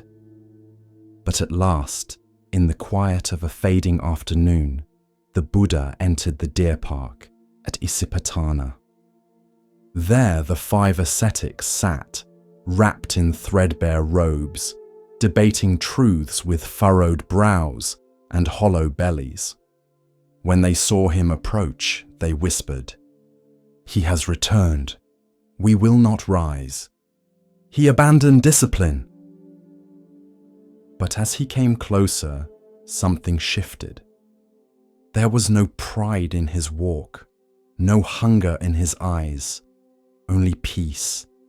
And before they could speak, they stood, drawn to him not by obligation, but by presence. He greeted them with a bow and sat. Under the dappled shade of sal trees, the Buddha began to speak. He did not speak of gods. He did not speak of punishment or reward. He spoke of suffering, what he called dukkha. He spoke of its cause. He spoke of its end. And he spoke of the path, the 4 noble truths, the 8-fold path: right view, right intention, right speech, right action, right livelihood, right effort, right mindfulness, right concentration. He spoke not as a prophet, but as a physician, diagnosing the illness of the world and offering its cure. He taught that the middle way led not to pleasure, not to pain, but to peace. He taught that liberation was possible here. Now the 5 listened, at first with skepticism, then with stillness, then with something like reverence. And when he finished, he said, "This is the Dharma, deep, subtle, difficult to see, yet available to all who look." And one among them, Kondanya, understood, truly understood. The Buddha smiled. Kondanya has seen, Kondanya knows. And thus, the wheel of Dharma turned for the first time, not with thunder, not with trumpets, but with one man sitting beneath trees, speaking truth to 5. That day, the Sangha, the community of practitioners, was born. The Buddha did not seek converts. He sought clarity. He offered a path, not to heaven, but to freedom. And the world, turning slowly, began to wake. That was the first turning, the beginning of a journey that would circle through centuries, that would carry footprints across mountains, across oceans, across hearts, all from one voice, in one park, among deer, leaves, and sky, the monsoon rains had passed, and the forest paths of Kosambi steamed with quiet life. Leaves dripped with silver beads. Frogs croaked low from the shadows. And above it all, the scent of wet bark and jasmine lingered like breath held too long. Under a canopy of tall sal trees, the Buddha sat surrounded by monks. They had walked for days to gather here. Some were old, most were young, their robes still crisp from devotion, their minds still sharp with questions. And today, the Blessed One had agreed to speak, not of morality, nor of meditation, but of something far subtler, of misunderstanding. He began, not with pronouncement, but with silence. Then, as the breeze shifted through the trees, he spoke. "There are those," he said, "who come to the Dharma like a man searching for a serpent." A few monks glanced up. Serpents were no small matter in these woods, slender and swift, some deadly, some divine. "This man," the Buddha continued, "is told that a snake dwells near the roots of a great tree, so he goes into the forest to catch it. But he does not learn the proper way. He does not bring a forked stick. He does not wait for the right moment. He sees movement in the grass and lunges with bare hands." A few younger monks leaned forward.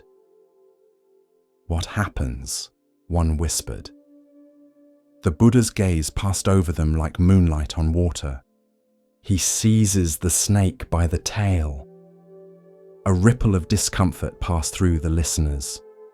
"And the snake," he said, "twists and strikes." He paused. "And so it is with those who take hold of the Dharma wrongly, grasping at the tail, not understanding the nature of what they hold. And when it turns against them, they blame the teaching, never seeing that it was their own hand that erred." Silence fell again. It was not a parable to soothe, but to stir. For many in that circle had studied hard, memorized discourses, debated with pride.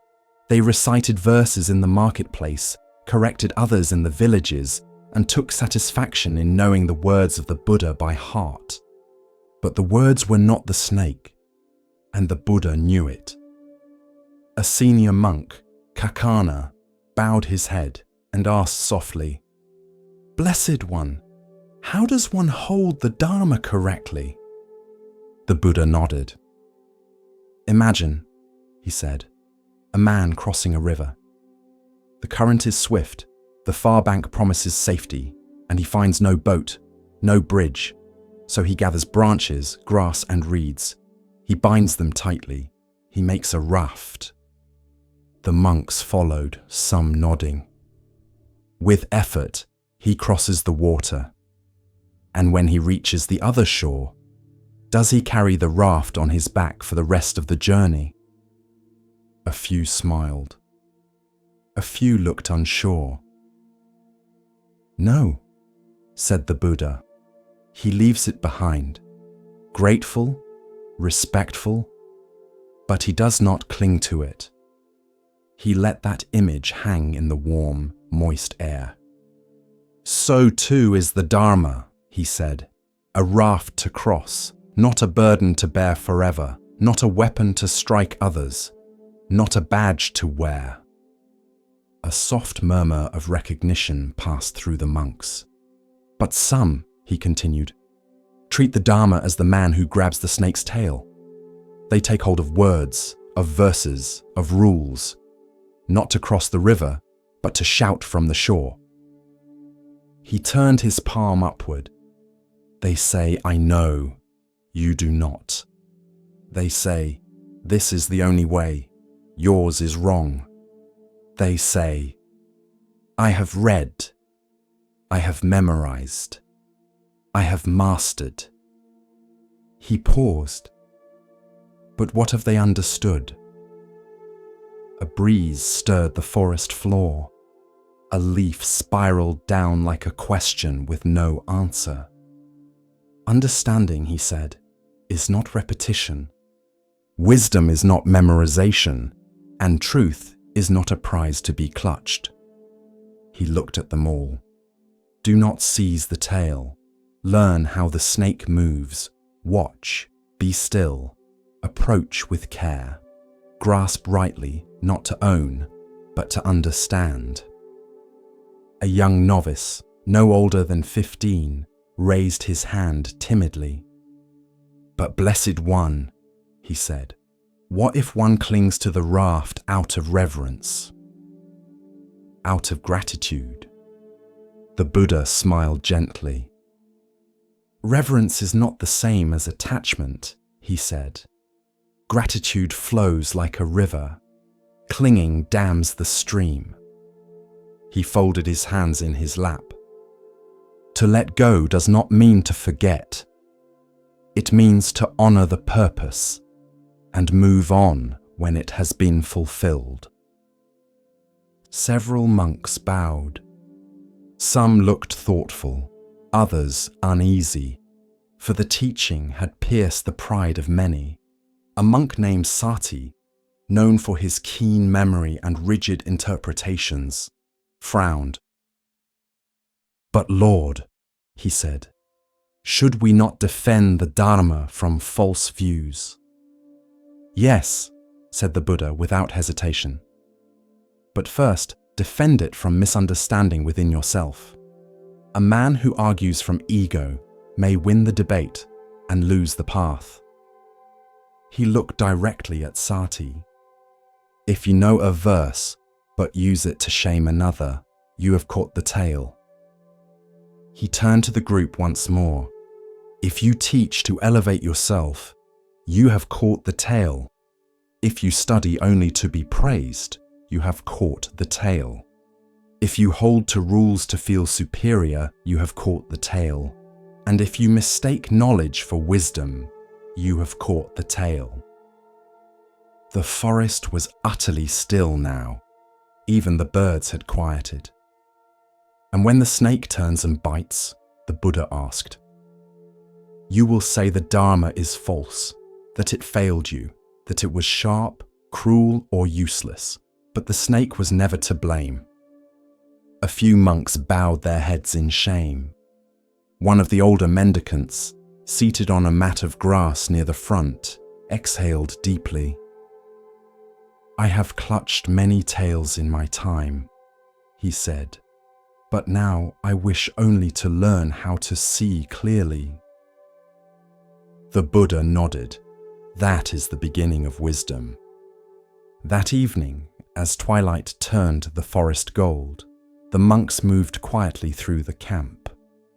No chants, no debates, just footsteps and thought.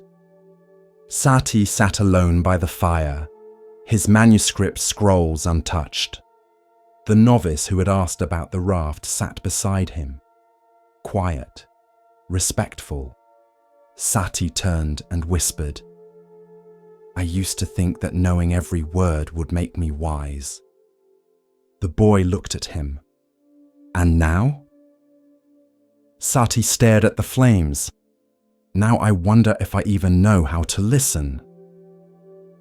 In the stillness of the forest, the words of the Buddha echoed like a distant bell. Do not grasp the tail, learn how the snake moves. And in the hearts of those who truly listened, the Dharma shed its scales of pride, of certainty, of rigid form, and began, at last, to breathe.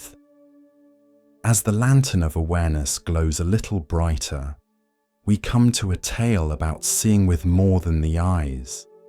Let the stillness guide you now, and listen carefully to the next story.